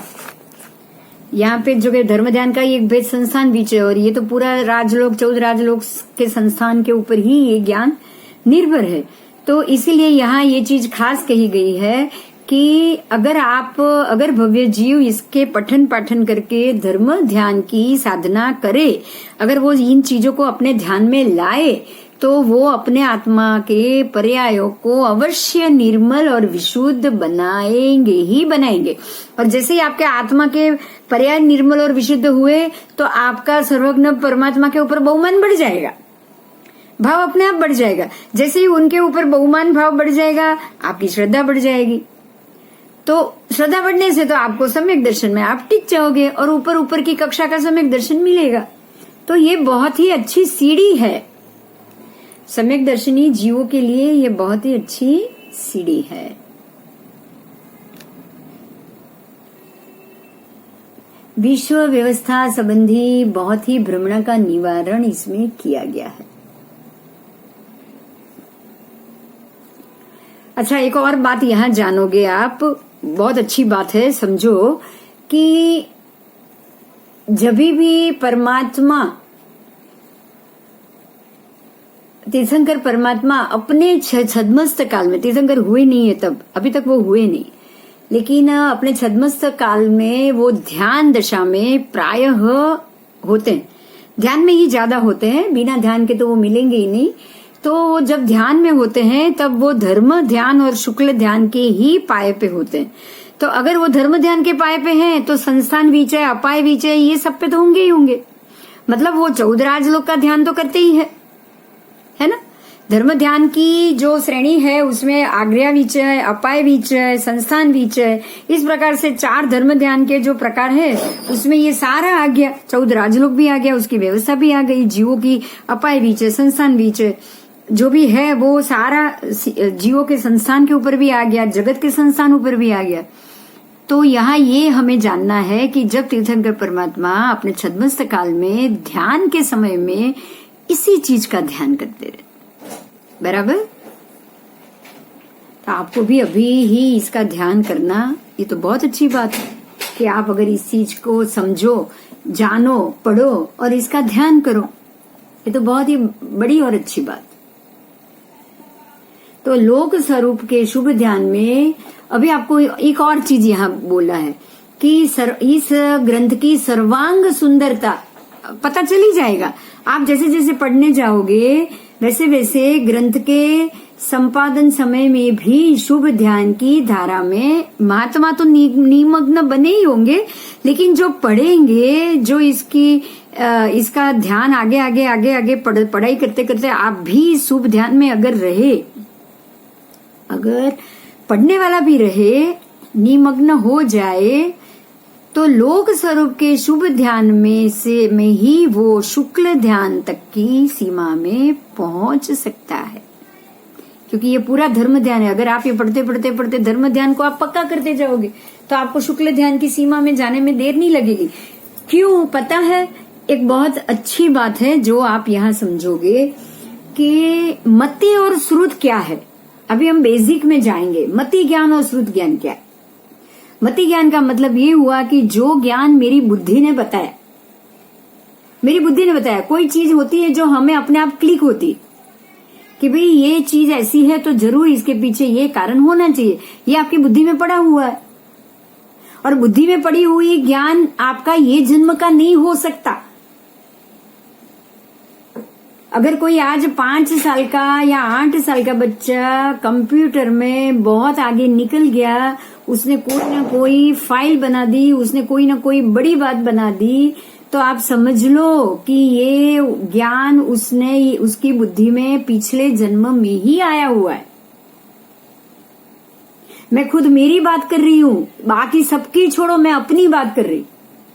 ज्योतिष शास्त्र और ये आगम का जो भी आज आपको मैं बताने जा रही हूँ, या जो मैंने अपनी किताबों में लिखा है ना, वो भी मुझे कोई किसी बुक या किताब में से लिखा हुआ नहीं मिला है। अगर मिलता तो मेरी तरह बहुत महात्मा लिखते कि नहीं लिखते, हाँ या ना? होता। अगर मिलता तो होता। तो आपको ये मुद्दे से एक चीज समझनी है कि मति ज्ञान ऐसा ज्ञान है जो अभी तक के पिछले जन्मों में आपने अपने आप में आत्मसात किया है, तो वो आपके साथ आत्मा के ऊपर लग के ही आपके साथ आगे के भव में आया है। तो यहाँ ये मुद्दे का फायदा है। आप पढ़ो, मैं फिर से जा रही हूँ। मति और श्रुत। अब श्रुत की मैं बात करूंगी। अब मैं श्रुत की बात करूं। श्रुत का मतलब ये हुआ कि आपको कोई बोले और आपको पता चले। मति का मतलब ये है कि आप अपनी बुद्धि से सोचो। जैसे कि एक घड़ा है, एक घड़े के ऊपर की मिट्टी बहुत स्मूथ है और एक घड़ा ऐसा है कि जिसमें थोड़ी बड़े टुकड़े कंकर के टुकड़े आ रहे हैं। आप ऊपर हाथ घुमा रहे हो तो उसमें आपको बड़े बड़े कंकर के टुकड़े मिल रहे हैं। तो आप मति ज्ञान से ये सोचोगे कि भाई ये घड़ा की मिट्टी होगी, वो बिल्कुल चिकनी होगी, जो सपाट होगी, पर ये जो घड़ा बना है वो चिकनी मिट्टी के साथ साथ थोड़े से बड़े बड़े रेती के भी कंकर मिश्रित होंगे। तभी जब ये घड़ा बना उसके अंदर ये रेती भी मौजूद है। ये आपकी मति ने बताया। और अगर मति ने बताया तो मतलब ये हुआ कि ऐसा आपने पहले किसी ना किसी भव में ये बात आपकी बुद्धि में आई थी ना, तभी आपको अभी ये क्लिक हो रहा है। और बिल्कुल ऐसे ही श्रुत ज्ञान कि भी किसी के पास से आपको सुना हुआ, आपने सुना था तो आज आप बता रहे हो। अब जैसे मैं कहीं, मान लो कि मैं अगर कहीं कल पालीताना यात्रा के लिए मैं निकल रही हूँ और आप लोग मुझे ये बताओ कि भाई पालीताना में आप जा रहे हो तो अभी सभी जगह पूजा शुरू हो चुकी है भगवान की। आपको लाइन में जैसे ही जल्दी चले जाओगे ऐसे ही आपको पूजा का मौका मिल जाएगा। आप तुरंत नहाने के बाद उधर ही चले जाना, पास वास की जरूरत नहीं है। आगे जितने भी इतने नंबर आए वो सबको वो पूजा करने देते हैं। तो आपकी कोशिश क्या रहेगी? जल्दी से ऊपर जाओ। और पहले अगर 200 लोगों को पूजा करने को मिल रही है तो आप पहले 200 में चले जाओ। अगर आपका ये सुना हुआ ज्ञान है तो आपको काम आएगा कि नहीं आएगा? और अगर किसी ने बताया नहीं, आप गए आराम से सारी चीज की और बाद में पहुंचे और पता चला तब जाके कि अरे यहाँ तो ये व्यवस्था थी, तो आप उसको, जो व्यक्ति से जो पहले जाके आया ना, आप उसको बोलोगे कि आपने मुझे क्यों नहीं बताया? मतलब जो श्रुत ज्ञान है वो सुनने से मिलता है, मति ज्ञान है वो हमारी बुद्धि के अंदर के सोच से उत्पन्न होता है। तो उत्पन्न हुआ है वो अभी उत्पन्न हुआ ऐसा नहीं है। आपकी बुद्धि में ये सिस्टम पड़ी है कि अगर ऐसी स्मूथ होगी तो वो जरूर चिकनी माटी होगी और ऊपर से कंकर पत्थर वाली होगी तो ये जरूर थोड़ी बड़ी बड़ी रेती के कण वाली होगी। तो ये जो अंदर पड़ा हुआ ज्ञान है वो आपको इस प्रकार से सपोर्ट करता है। आपको यहाँ ये चीज को समझना है कि लोक स्वरूप के शुभ ध्यान में से जब शुक्ल ध्यान की धारा को आप पाओगे, अब यही बात पे मैं वापस यहाँ पे ले जा रही हूँ। अगर आपने इस जन्म में, ध्यान से सुनिएगा मेरी बात, अगर आपने इस जन्म में यही श्रुत ज्ञान और मति ज्ञान ले लिया ना, श्रुत ज्ञान मैं बोल रही हूं, आपको समझ में आ रहा है? और मति ज्ञान क्या? तो कि जो श्रुत ले रहे हो उसको बराबर समझ में डालोगे, आप उसको आप बुद्धि में स्थिर करोगे। तो आज ये जो बात आपने आज स्थिर की, इस भव में स्थिर की, वो आने वाले भव में बिल्कुल मति श्रुत बन के अपने आप जाग जाएगी। मेरे खुद के साथ ऐसा ही हुआ है। मुझे ये जन्म में ज्योतिष एक ऐसा विषय है जो बिना पढ़े तो आता ही नहीं है किसी को, बिना पढ़ाई किए। और मैंने नहीं की है पढ़ाई, सच बात है, मैंने पढ़ाई नहीं की। ऐसे ही सारे 2-4 पुस्तक उठाए, पढ़ती गई और लगा हाँ ये मुझे पता है, ये मुझे पता है। और रही बात ये आगम की, ये पंचांग की बात, ये गणित की बात, अगर किताब में लिखी हुई होती तो कब का महात्मा आगे पढ़ के बना के बैठ गए, हमारे हाथ में पंचांग जरूर उन्होंने दे दिया होता। अभी तक हम आगम के जो लिखे हुए वो पंचांग पे भी अभी हम नहीं है। अगर उसमें ये लिखा हुआ होता तो आपको इस जन्म में ये नॉलेज अगर लिया होगा ना, तो अगले जन्म में जन्म लेते ही आप शुक्ल ध्यान की श्रेणी में जल्दी चढ़ जाओगे। समझ में आई मेरी बात? क्योंकि अभी ये भव में आप धर्म ध्यान को मजबूत कर रहे हो।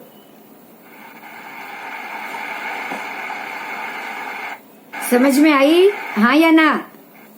हाँ जी, हाँ जी। हाँ, आप धर्म ध्यान को मजबूत कर रहे हो, आप संस्थान विजय को मजबूत कर रहे हो, आप अपाय विजय को मजबूत कर रहे हो, ये सारी चीज को आप मजबूत कर रहे हो। धर्म ध्यान के 4 भेद है, चारों के 4 भेद है, टोटल 16 भेद है धर्म ध्यान के। आप धर्म ध्यान के 16 भेदों को मजबूत कर रहे हो। ये आपका पुरुषार्थ अगले भव में आपको शुक्ल ध्यान की श्रेणी तक जरूर लेके जाएगा। ठीक है, तो ये बहुत अच्छी बात है जो महात्मा की वजह से किताब हमारे हाथ में आई। और ये एक और अच्छी बात है कि आपकी आत्मा ने, आपके विचारों ने इस चीज के ऊपर पढ़ाई करना, उसको समझना, उसको धर्म ध्यान में लाना और हरेक चीज से जान के मति स्रोत में उसको ले जाना आपने नक्की किया है। समझ में आई मेरी बात? आप सबको बहुत बहुत धन्यवाद। महात्मा को तो धन्यवाद, लेकिन वो आप पुरुषार्थ कर रहे हो, इसलिए आप सबको धन्यवाद।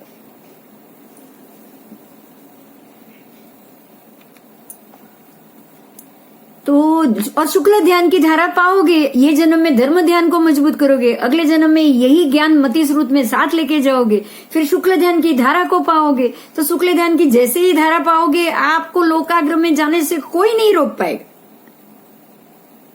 शीघ्रता से पहुंच जाओ। ठीक है, ये महात्मा के सबके विचार हमको एक सीढ़ी बनाकर दे रहे हैं।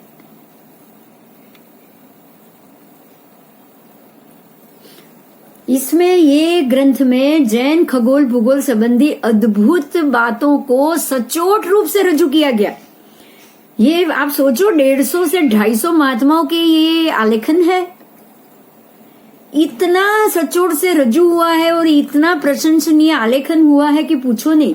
आज वैज्ञानिक चंद्र यात्रा, ग्रह यात्रा की भ्रामक बात कर रहा है, उन वैज्ञानिक के लिए तो ये बिल्कुल लपड़ाक के स्वरूप है, थप्पड़ पड़ी है उनके। और सबसे बड़ी बात मैं बता दूं, आज कोई भी साइंस हो, खगोल भी छोड़ो, भूगोल भी छोड़ो साहब, आप ये सोचो कि आज ये कोरोना ने ही सबके मुंह पे थप्पड़ मार दिया। आज मेडिकल साइंस कंप्लीट फेल है कि नहीं? कंप्लीट फेल है मेडिकल साइंस। और ये खड़ा ही खगोल साइंस की वजह से हुआ, ये भी मैं बोल दूं आज का। आज बात निकली है, मैं बता दूं, मैंने मोदी को इसी चीज के लिए लेटर लिखकर भी भेजा है मैंने। और अभी मुझे इतना भी मैसेज मिला, 1 महीने पहले ही लेटर मैंने भेजा था, व्हाट्सएप से भेजा था, लिंक लगा के 1 साल से मैं कोशिश कर रही। और आज तो पिछले हफ्ते मुझे इतना भी और मैसेज आया है कि कैबिनेट में भी इसकी चर्चा हुई, क्योंकि कैबिनेट के 2-3 और एमएलए ने भी वो लेटर में मैंने क्या लिखा है उसके लिए वापस लेटर मंगाया।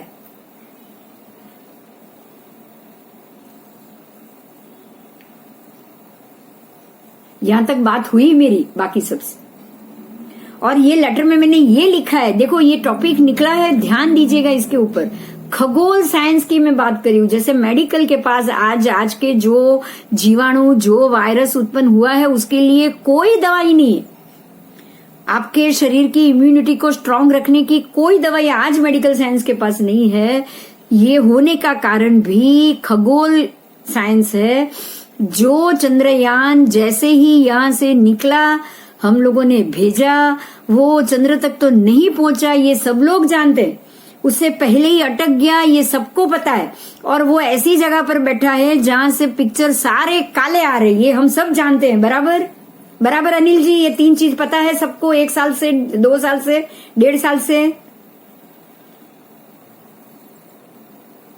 मालूम है ना? हाँ जी, तो ये जाकर बैठा ही ये राहु के प्लेनेट के ऊपर, क्योंकि चंद्र के बराबर नीचे तो राहु चल रहा है।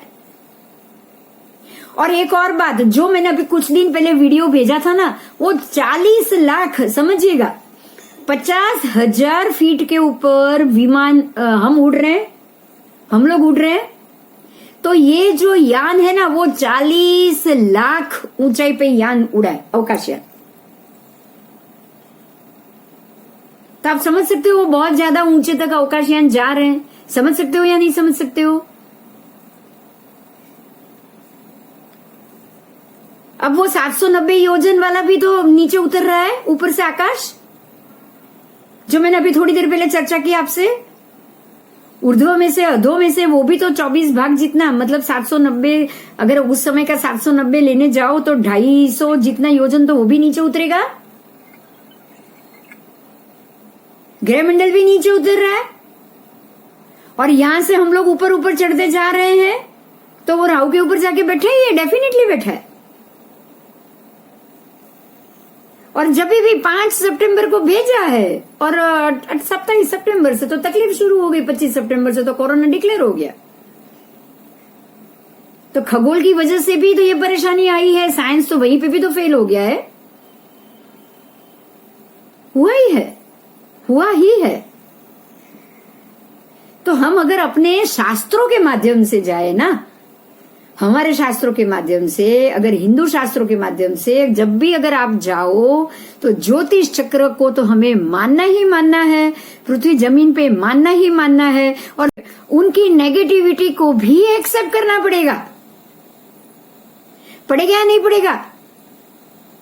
करना ही पड़ेगा। 88 प्रकार के ग्रह आकाश में है, 88 प्रकार के ग्रह हैं। 7 ग्रह मुख्य है, बाद में हाँ बोलिए।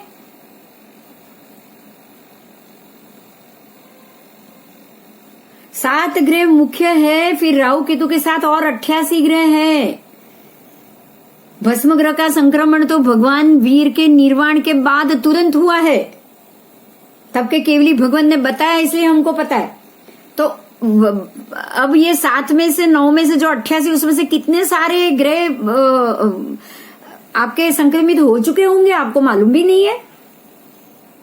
तो ऐसे किसी भी अशुभ ग्रह के ऊपर आपका कोई भी यान जाके बैठा तो क्या हालत हो सकती है, सोचो तो सही आप।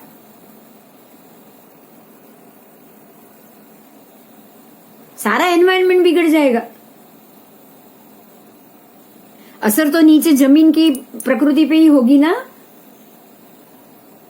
जब वो ग्रह मंडल नीचे उतरते हैं, अधो में चार करते हैं, ओजोन वायु तक डिस्ट्रॉय हो जाता है। आप इतना सोचो, उसी के कारण, ग्रहों के चराचर के कारण ही ये सारे वायु और ये सारी चीज डिस्ट्रॉय होनी है।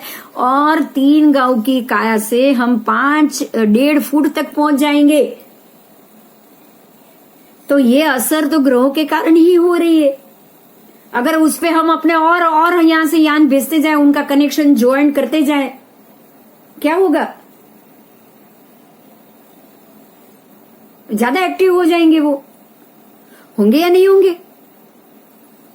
भगवान महावीर के निर्वाण के बाद कंथवा जैसे सूक्ष्म, कंथवा जैसे, अब कंथवा है पर सूक्ष्म है, मतलब सूक्ष्म भी बड़ा। समझ में आ रही है मेरी बात? सूक्ष्म जीव भी बड़ा, कंथवा जैसे सूक्ष्म हजारों जीव वातावरण में उत्पन्न हो गए भस्म ग्रह के संक्रमण के कारण। तो ये आज का साइंस बैक्टीरिया ही बोलेगा उसको, या कुछ और बोलेगा? उनके हिसाब से ये हवा के वायरस है, वायु का ही है, इसलिए वायरस है। तो ये भस्म ग्रह 2500 साल, 2600 साल पहले हुआ, तो उसके बाद 2600 साल में और कितने संक्रमित हुए हमको कहां पता है। केवली भगवान तो है नहीं जो बताएंगे हमको।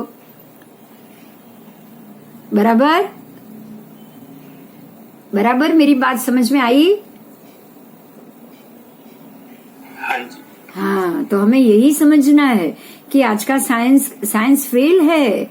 साइंस ये बताने में भी फेल है, मेडिकल साइंस भी फेल है जो आपके शरीर के अंदर, और वो फेल होगा ही, क्योंकि परमात्मा ने कहा ही है कि 5वें आरे, 6ठे आरे, अंतिम में शरीर में कितने प्रकार के असंख्य रोग आने वाले।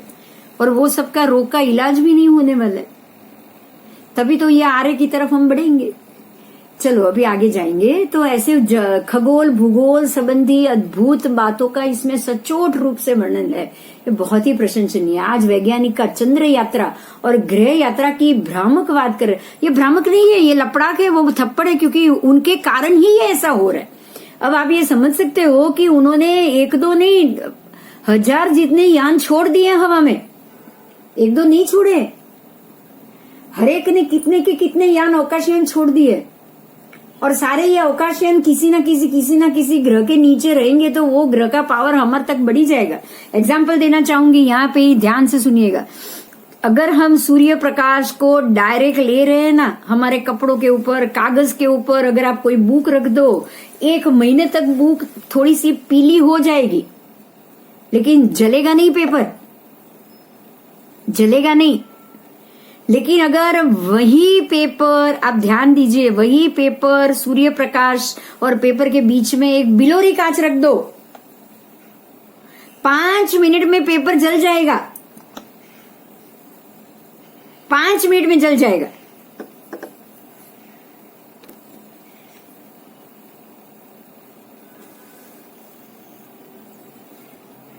हेलो, हाँ जी, हेलो। हाँ जी, 1 मिनट के लिए बंद हो गया था। सब लोग हो ना? हाँ जी। हाँ जी। 5 मिनट में वो पेपर जल जाएगा। क्यों? क्योंकि जो धूप थी वो कन्वर्ट होके जा रही है। अगर वो कन्वर्ट होके जा रही है तो उसकी ताकत 1000 गुना बढ़ गई। एक और बात देखिए, बहुत इंपॉर्टेंट बात है, ध्यान दीजिएगा। 1 बजे 12 बजे की धूप में जब आप पालीताना के दादर उतर रहे हो ना, या जमीन पे चल रहे हो ना, पालीताना छोड़ो, अभी सिग्नल पे ही आप मंदिर से दर्शन करके आओ खुले पांव, तो आपके शरीर के ऊपर जो डायरेक्ट प्रकाश हो रहा है ना, वो आपके शरीर को जलाएगा नहीं, लेकिन पैर के नीचे की जमीन आपके पैर में छाले बनाएगा ही बनाएगा। बनेगा या नहीं? सीधा हिसाब है। जो धूप डायरेक्ट आपके शरीर पे, माथे पे आ रही है ना, वो बेरेबल है, क्योंकि वो डायरेक्ट आ रही है, डायरेक्ट आपके। लेकिन जो जमीन पर गई ना, वो पत्थर की वजह से कन्वर्ट हो गई, मिट्टी की वजह से कन्वर्ट हो गई। जो सीमेंट के रोड पे सबसे ज्यादा आपके पैर चलेंगे। अगर मिट्टी होगी, कंकर वाली होगी तो भी जलेंगे, लेकिन अगर सादी मिट्टी होगी ना, जैसे गांव की धूल है, उसमें पैर नहीं जलेंगे आपके। लेकिन सीमेंट के रोड पे क्या होगा? और वो जो पैर जल रहे हैं, तब क्या आपके शरीर के ऊपर या माथे की या स्किन जल रही है? जल रही है? नहीं जल रही, क्योंकि वो धूप को रेती ने कन्वर्ट कर दिया, मिट्टी ने कन्वर्ट कर दिया, सीमेंट के रोड ने कन्वर्ट कर दिया। समझ में आ रही है मेरी बात? पालीताने के जो स्टेप है ना, स्टेप की जो सीमेंट से बना हुआ जो स्टेप है ना, वो स्टेप ने वो पड़ी हुई धूप को तुरंत कन्वर्ट करके सामने डबल पावर से फेंक दिया। एक और एग्जांपल, सोलर मशीन अगर अगासी पे ऊपर या मकान के ऊपर बिठाया ना, तो वही सूर्य की धूप से सारी इलेक्ट्रिसिटी अपने आप जलेगी, बिल्कुल वायर के कनेक्शन के बगैर। लेकिन रोज सूर्य का प्रकाश आपकी बिल्डिंग की छत पे गिरता है, कहीं भी इलेक्ट्रिसिटी जलती है? डायरेक्ट धूप से जलनी चाहिए या नहीं जलनी चाहिए? ताकत धूप की या किसकी है? जलनी चाहिए, बिजली अपने आप जलनी चाहिए। लेकिन जब वो आप सोलर बिठाओगे तो सोलर ने जो गर्मी एक्सेप्ट की, कर ली, जो गर्मी हमारे शरीर पे पड़ी, सोलर मशीन ने भी की, और मशीन ने उसको क्या किया? 100 गुना रूपांतर कर दिया। समझ में आई मेरी बात? तो ऐसे ही जो यान ऊपर छोड़े हैं, सारे ग्रह के जो ग्रह के नीचे है ना, वो ग्रह का पावर हम तक 100 गुना 1000 गुना बढ़ के पहुंच रहा है। तो जितने ज्यादा अवकाशयान आकाश में जाएंगे ना, उतनी ज्यादा सारी तकलीफें हमको भोगनी पड़ेगी। है क्लियर मेरी बात? साइंटिफिकली वेरी क्लियर, लॉजिकली आपको मानना ही पड़ेगा।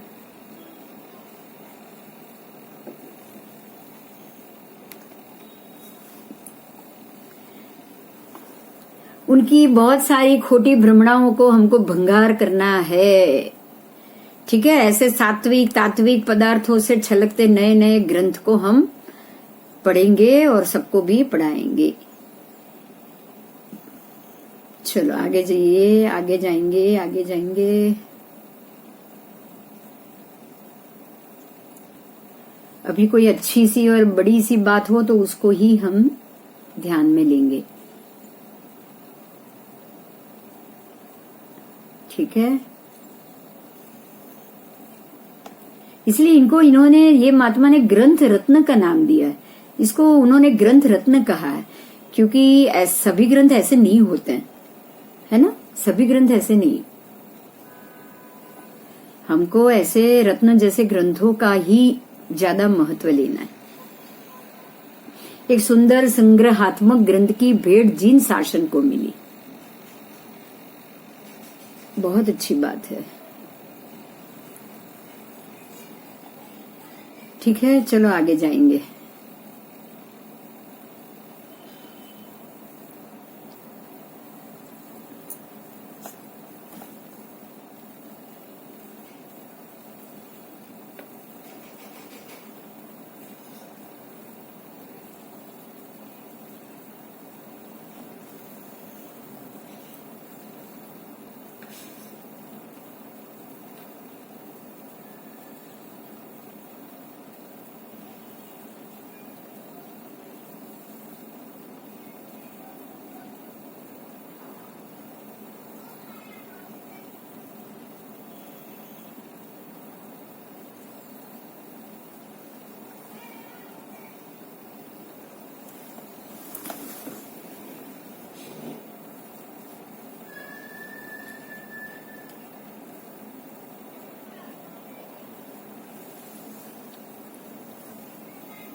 खास कोई बड़ी बात होगी ना तो उसको ही हम ध्यान देंगे, क्योंकि अभी सब नॉर्मल बात आ रही है। बिल्कुल इसी प्रकार से कर्म ग्रंथादि विषयों में भी लोक भोग्य, मतलब हमें इजी से इजी समझ में आ जाए उस तरीके से ग्रंथ होने चाहिए। और मैं आपको ये बता दूं कि हम आगे के जो हमारा सेकंड थर्ड ईयर आएगा ना, उसमें पूरा कर्म ग्रंथ और कर्म ग्रंथ से आज के जगत को कैसे देखना है वो पूरा आपको मिलेगा। उसमें श्रावक के जो हमारी 11 पड़ीमा है या जो 11 व्रत है उसको भी बहुत ध्यान से और डिटेल से लिया है। और वंदितु सूत्र में को भी एक अतिचार सूत्र कहा गया है, श्रावक अतिचार सूत्र कहा गया है। तो श्रावक को भी अपनी कौन कौन सी स्थिति में बदलाव लाना चाहिए, कौन कौन सी स्थिति में से हमें श्रावक की परिभाषा से निकल के साधु की परिभाषा तक कैसे पहुंचना चाहिए, वो सारा भी हमें थर्ड ईयर में मिलेगा ही मिलेगा। अच्छा, एक और बात है, तारा तंबोल नगरी, इसका यहाँ पे उल्लेख हुआ है। वो उल्लेख तारा तंबोल मतलब जो आज अमेरिका है उसको तारा तंबोल कहा जाता है। तो तारा तंबोल का मतलब है कि जहाँ पे जब यहाँ पे अगर रात्रि खत्म हो उसके बाद दूसरी जगह रात्रि शुरू हो, रात्रि यहाँ पे खत्म हो गई, अब सूर्य दूसरी जगह रात्रि करेगा, इसलिए उसको तारा तंबोल बोला गया है। तो ये भी कारण है जो हमारे ग्रंथों में आज यहाँ के बाद अमेरिका में सूर्य जाएगा, फिर यहाँ से चंद्र अमेरिका में जाएगा, तो हमारे बाद वहां पे रात्रि होगी। ये सारी चीज हमारे जैन धर्म में आ रही है। तो ये सारी चीज पहले भी बताई है, मतलब भगवान ने, केवली परमात्मा ने जब ये सारी चीज देखी है कि सूर्य यहाँ के बाद वापस कहाँ जाएगा, कौन से खंड में जाएगा, अमेरिका कौन से नंबर का खंड आज के हिसाब से आएगा, तो वो हम ग्रंथ से देखने जाए ना तो आपको 100% सही बात मिलेगी कि आज साइंस के जो कह रहा है वही हमारा जो जम्बू द्वीप में जो भरत क्षेत्र का आकार है ना वो बता रहा है। सबसे पहले जहां प्रकाश उगेगा वो होगा सबसे मतलब पहला खंड तो हमारा है, फिर दूसरा, तीसरा, चौथा, 5वें खंड में खंड नंबर 5 जो आज के हिसाब से वो जापान है। अगर 6 क्षेत्र को हम आगे के अभ्यास में लेंगे ना तो आपको मालूम पड़ जाएगा तो हमारे शास्त्रों के हिसाब से 5वां नंबर का खंड जापान आएगा। और आज के साइंस के हिसाब से भी आपको ये पता होगा, आपने जब पढ़ाई शुरू की थी कि जापान को उगते सूर्य का देश कहा गया है। आपने पढ़ा है कि नहीं पढ़ा है ये बात, बताओ मुझे। आज का साइंस क्या कह रहा है? जापान को उगते सूर्य का देश कह रहा है। तो अगर जापान उगते सूर्य का देश है तो अमेरिका तारातंबल हुआ कि नहीं हुआ? कि जब जापान में सूर्य उग रहा है तो वहां पे तारा दिखाई दे रहे हैं। उसका नाम तारातंबोल नगरी था। जापान उगते सूर्य का देश था। जब जापान उगते सूर्य का देश था तो लास्ट खंड में ही आया उसका नंबर। जापान इस तरफ का पहला आया तो उस तरफ का अंतिम तो अमेरिका ही आएगा ना। तो शास्त्र में उसके ऐसे नाम थे कि जब जापान में सूर्य उगा है तो अमेरिका में तारातंबोल नगरी। तो ये तो शास्त्र पाठ में जो लिखा है वो आज हमको आज के समय में तो वो 100% सही दिख रहा है कि नहीं दिख रहा है? दिख रहा है। तब कौन सा हम एक खंड से दूसरे खंड में जाते थे? हम जा नहीं सकते थे।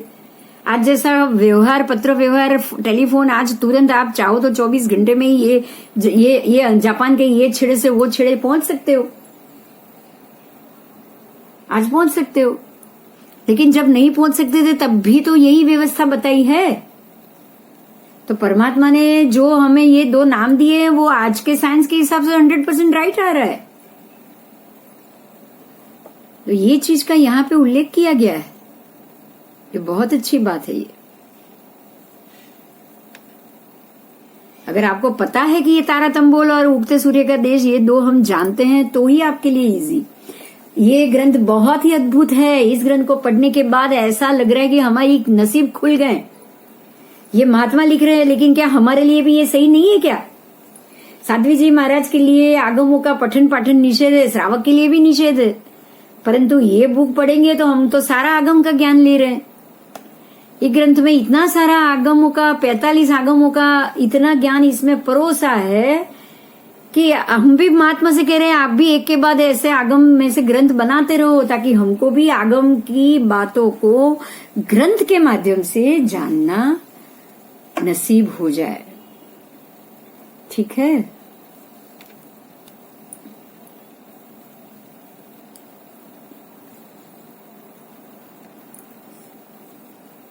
आप लोग भी इसको पढ़ते जाना। हाँ, और अगर इसमें से कोई शब्द मिले तो मुझे पूछ सकते हो सवाल में। दक्षा, अनिल भाई, आपको मैं कह रही हूँ, हाँ, पढ़ते रहना आप। હેમંત શાહનું વાંચવું પડે. હેમંત શાહનું. હા, એ તો પછી હું અત્યારે તો 1 by 1 જ જોવું પડશે મને. હેમંત છે એના પછીનું. हाँ हाँ हाँ। अब देखो यहाँ पे प्रकीर्णक विभाग, आपको ये 2 विभाग जो हमारे शास्त्रों में पाठ आएगा उसको समझना है। जैन खगोल शास्त्र, ज्योतिष विज्ञान, जम्बूद्वीप प्रज्ञप्ति, ठाणांग सूत्र आदि अनेक ग्रंथों की आधारभूत माहिती और समग्र विश्व व्यवस्था वर्णन के साथ में परम पूज्य साध्वी जी, एक मिनट, प्रकीर्णक विभाग और जानने योग्य माहिती के विभाग। देखो यहाँ 2 विभाग है, एक है प्रकीर्णक विभाग, दूसरा है जानने योग्य विभाग। तो प्रकीर्णक का मतलब ये हुआ कि जो चीज जैसी है वैसी, और जानने योग्य मतलब जो हमारे काम में आए वैसी। अब चीज तो जैसी है वैसी है, अब जैसी है वैसी है, हर चीज तो हमारे काम की आएगी नहीं। विश्व व्यवस्था में जो चीज जैसी है वैसी तो है ही, उसको जानना है कि ये चीज ऐसी ही है, पर क्या वो हमारे काम की है? मेरी बात समझ में आ रही है? विश्व में सब चीज है, धर्मास्तिकाय है, अधर्मास्तिकाय, पर क्या वो हमारे काम का है? विश्व में सब चीज है, काल अस्तिकाय है कि नहीं? धर्मास्तिकाय जीवों को सहायक है, पुद्गलास्तिकाय है, पुद्गल से आप हर एक भव में हर एक शरीर को बांध सकते हो, भोग सकते हो, नरक जानने जैसा है, देवलोक जानने जैसा है, पर क्या वो सच में हमारे योग्य है? तो जानना सब है, मगर उसमें से क्या छोड़ना है और कहाँ पे आगे बढ़ना है वो जानने जैसा हो गया। मेरी बात समझ में आई? अभी सब चीज प्रकीर्णक है, लेकिन उसमें से क्या काम करने जैसा है, क्या लेने जैसा है, क्या जानने जैसा है, वो 2 विभाग आपको बनाना है। एक विभाग प्रकीर्णक, एक विभाग जानने जैसा। बराबर। तो ऐसे विभाग के नीचे कर्म धर्म के पाया के सिद्धांत और गुण स्थानक ज्ञान द्रव्य तप काल आदि की बहुत ही सुंदर छणावट करके बताया गया है। ठीक है। तो यहाँ भी हमें ये समझना है कि बहुत सारी चीजें, यहाँ सारे विभाग प्रकीर्णक है, जैसे हैं वैसे बताए गए हैं, लेकिन वो सारे हमारे लिए जानने जैसे विभाग इसमें से कौन से, उसको आपको सिलेक्ट करना पड़ेगा। जिन शासन और तत्व दर्शन के ज्ञानी सर्वज्ञों ने मात्र अध्यात्म ही नहीं, लेकिन हर एक विषय को, हर एक विज्ञान, खगोल, गणित, सभी चीजों को बताया। भगवान ने सिर्फ आत्मा परमात्मा और उसको छोड़ो और मोक्ष ले लो ये नहीं बताया, लेकिन उन्होंने हर एक चीज क्या क्या है, जगत में क्या क्या पड़ा है, सब बताया। तो ये बातों को सुग्न श्रावकों तक और वैज्ञानिकों तक पहुंचाना बहुत जरूरी। आधुनिक विज्ञान अभी भी प्रारंभिक विकास में ही है, और अगर उन्होंने ये सुंदर संशोधन और ये सारी चीज, अगर आगमवाणी का लाभ अगर उनको मिल गया ना, देखो यहाँ सबसे बड़ा फायदा क्या है पता है, इन्होंने तो यहाँ तक कह दिया कि आधुनिक विज्ञान को भी ये नॉलेज दो, ये बात उन तक पहुंचाओ, क्योंकि अगर पहुंचाओगे ना तो वो लोगों को गुमराह कम करेंगे। यहाँ ऐसा नहीं है कि हर एक को ये चीज नहीं देनी चाहिए। महात्मा ऐसा नहीं सोचते कि हर एक के हाथ में ये आगम नहीं जाना चाहिए। महात्मा ऐसा सोचते हैं कि उन तक तो जरूर पहुंचाओ जो संशोधन का काम कर रहा है। अगर वो संशोधन का काम कर रहा है तो वो सही ढंग से संशोधन पे जाए, और जिनको भी, क्योंकि संशोधन का उपयोग तो बहुत सारे लोग, करोड़ों लोग करेंगे, तो करोड़ों लोगों को एक नींव मिलेगी, एक धरोहर मिलेगी कि हमें ये जैसे कि अब अगर ये संशोधन हो गया कि ये सारे जो यान भेज रहे हैं सारे ग्रहों की वजह से ही, उन यान की वजह से ही ग्रहों का पावर हम तक ज्यादा पहुंच रहा है, तो ये संशोधन हो गया। तो ये संशोधन से होगा क्या, अब ज्यादा यान और ग्रहों को वहां भेजना बंद करना होगा। ये काम हो सकता है कि नहीं हो सकता है? अगर ये बंद कर दिया तो जो तकलीफ, जो बीमारी बढ़ रही है वो भी कम हो जाएगी। तो संशोधन का तो बहुत ज्यादा फायदा है। ये ग्रंथ वहां तक पहुंचना ही पहुंचना चाहिए।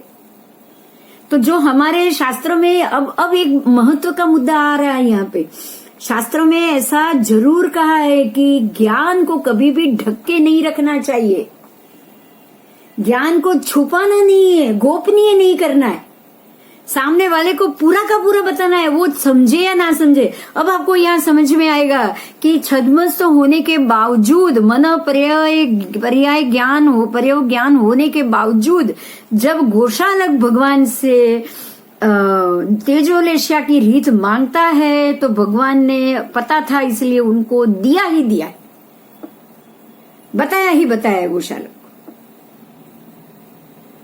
वो मन पर्याय ज्ञानी थे, वो गोशालक के मन की वांछा को समझ गए थे। गोशालक ने, देखो मैं फिर से अभी याद दिलाऊं, पहले भी बताया है, तब 2 लेशा छूटी थी, गोशालक के ऊपर तेजोलेशा छोड़ी गई, तो भगवान ने तेजोलेशा को विफल करने के लिए परमात्मा ने खुद शीतलेशा छोड़ी है और तेजोलेशा को विफल किया है। तो ये तेजोलेशा और शीतलेशा दोनों के प्रभाव को देखने के बावजूद गोशालक ने तेजोलेशा ही सिर्फ सीखी, शीतलेशा नहीं सीखी उसने। ये समझने जैसी बात है, और भगवान ने बताया ये भी समझने जैसी बात। अब जब भगवान गोशालक को जो भावी काल में उनके ऊपर ही तेजोलेशा छोड़ने वाला था, भगवान ये जानते थे, मन प्रयोग ज्ञानी थे वो। मन प्रयोग ज्ञानी अवधि ज्ञानी तो होते ही है, वो अवधि ज्ञानी तो वो जन्म से थे, अवधि ज्ञानी तो वो जन्म से थे। फिर भी उन्होंने बताया है, क्योंकि ज्ञानी को सामने वाला कैसा भी हो, ज्ञान भी गोपनीय नहीं रखना है। तो अगर आप ये ज्ञान, ये शास्त्र ज्ञान अगर आज के साइंटिस्ट तक पहुंचा रहे हो ना, तो भी आपके ज्ञानावरण तो कम होंगे ही होंगे, और ऊपर से वो संशोधन में उपयोग करेगा तो लोगों की तकलीफ कम होगी, लोक कल्याण और जन कल्याण होगा। तो आप समझ सकते हो कि इसमें नुकसान नहीं, ऊपर से फायदा ही फायदा। सभी जीवों के लिए फायदा है कि नहीं है? सभी जीव करो शासन ऋषि की भावना आ जाएगी। वैज्ञानिक भी अगर इस चीज को बोलेंगे कि हाँ ये जैन दर्शन में ये चीज सही है, तो शासन की भावना बढ़ गई। आपने शासन ऋषि बढ़ा दिए, आपने जीवों की समता बढ़ा दी, बहुत सारे जीवों का कल्याण सोच लिया। सोचा कि नहीं सोचा? तो इसकी प्रभावना तो पूर्ण जोश से करनी चाहिए। करनी चाहिए या नहीं करनी चाहिए? करनी चाहिए, करनी चाहिए। तो जो साइंटिस्ट, जो साइंस को बढ़ावा देने वाले हैं, इसीलिए जहां भी लगे चर्चा करो। यहाँ बहुत सारे जवाब मिल रहे हैं। आपको चर्चा करने से सामने वाला नहीं मान रहा है, एक बार दो बार जरूर करो। फिर जब लगे ना कि सामने वाला विपरीत जा रहा है, तब छोड़ दो। उसका ज्यादा नुकसान हो रहा है, तब छोड़ दो। वहां तक ही कोशिश करो बस। उसका ज्यादा नुकसान हो रहा हो तो तब हमको नए कर्म का बंध नहीं करना चाहिए। बराबर? समझ में आ गया? यहाँ पे कोई सवाल है अभी तक तो पूछ लो, तो फिर इस चीज को हम यहाँ पे खत्म करेंगे। अभी तक में कोई सवाल उठा है? 2 लाइन है, मैं पढ़ रही हूँ, बहुत अच्छी लाइन है, इसको समझेंगे हम। ठीक है, तो यहाँ लिखा है खास करके कि वहां तक ये पहुंचाना बहुत जरूरी है। आधुनिक विज्ञान अभी भी प्रारंभिक विकास में ही प्रवृत्त है, तो उनको भी अगर ये सुंदर संशोधन और आगमवाणी का अगर लाभ मिला और जन कल्याण के हितार्थ से अगर उसको रजू अगर उन्होंने किया, तब भी जिन शासन की सुंदर आराधना होगी। देखो यही बात आया, यही बात आई कि आपके ध्यान में अगर आपने उन तक ये पहुंचाया, अगर उन्होंने इस चीज को आगमवाणी का लाभ लिया ना, तो ये जिन शासन की बहुत सुंदर आराधना होगी और बहुत से जीवों के कल्याण का कर्म बंधन भी होगा। विज्ञान के अनेक वण उकेले रहस्य और समस्याओं का समाधान होगा। ज्ञान और विज्ञान के बीच में सेतु रूप ये जैन कॉस्मोलॉजी के ग्रंथ की रचना के लिए बहुत बहुत अभिनंदन। ठीक है, बहुत अच्छा लिखा है। और ये लिखा है किसने पता है? ये गोपाल संप्रदाय मतलब स्थानकवासी महासती जी ने लिखा है। अब आप ये सोचो, अगर कोई स्थानकवासी महासती जी अगर ये लिख रही है ना, तो अभी हमारे लिए ये क्वेश्चन है कि उन्होंने ये एरिया में कहां तक ज्ञान लिया हुआ होगा कि नहीं होगा? इतनी डीप बात अगर कोई साध्वी जी महाराज कह रही है, तो उनका सम्यक दर्शन, सम्यक ज्ञान कितना डीप हुआ है आप सोच सकते हो ना? क्योंकि इन्होंने तो ये ग्रंथ को भी लोक कल्याण की तक जोड़ दिया। ठीक है, तो नासा को बताना, साइंस को बताना, गवर्नमेंट को बताना बिल्कुल गलत नहीं है। आप जरूर बताओ। आप सिर्फ अपनी चिंता मत करो, करोड़ों लोगों की चिंता करो। बराबर? बराबर? तो हमें करोड़ों जीवों की चिंता करनी है, हमें सिर्फ अपनी चिंता नहीं करनी। बराबर? ठीक है, अभी ये पत्र पे मैं बंद करूं। ये पत्र पे मैं बंद कर रही हूँ। 38 पत्र खत्म हुआ है, 37, अभी हम 38 पे जाएंगे। 37 નું પેજ છે ને જ્યાં, हाँ, અને આગળનું પેજ, ત્યાં એક શ્રાવક છોકરો છે હેમંત શાહ કરીને, ओके, જોઈ લઉં તો। એને રશ્મિ રત્ન મહારાજ સાહેબને લેટર લખ્યું છે, વાંચું છું। हाँ, અને આગળનું પેજ ये हित प्रज्ञा श्री, ये भव्यज्ञ रेखा श्री मले कीर्ति महाराज, सरस्वती जी नहीं है, पुष्पश्री जी। कौन से लेटर? આજે તમે 36 પેજ 38 પેજ વાંચ્યું ને, 37 પર જુઓ। 37 में કયો પેરેગ્રાફ છે કે ને એટલે ઈઝી થઈ જાય થોડું. આ બાજુ 37 पेज पर वो रियलिटी जैन कॉस्मोलॉजी लिखा है वो पैराग्राफ वो નીચે હા સંસારી માતા પિતાએ લખ્યો છે. अच्छा ચારિત્ર રત્ન મારા સાહેબના તેના પછી એક છે હેમંત શાહે લખ્યું છે. अच्छा साइड में हसे एकदम साइड में ये नहीं आवे નહીં એકદમ સાઈડ પર નથી. नहीं तो आमा तो नहीं इसमें मुझे नहीं એને मिल रहा. એમ લખ્યું છે કે પ્રદ્યુમન સુરીજી મહારાજ પાસેથી ભણેલું કે દરેક ગ્રંથ પુસ્તક 7 વખત તો વાંચવા જ જોઈએ. હા તો એ આમાં નથી લખ્યું એટલે કંઈક બીજે હશે સાઈડમાં હશે કોર્નરમાં લખેલું હશે. આમાં તો મને આવ્યું નહીં હજુ. આજે મારા સાહેબ તારા ટંપોલ વાળું વાંચ્યું ને તમે हाँ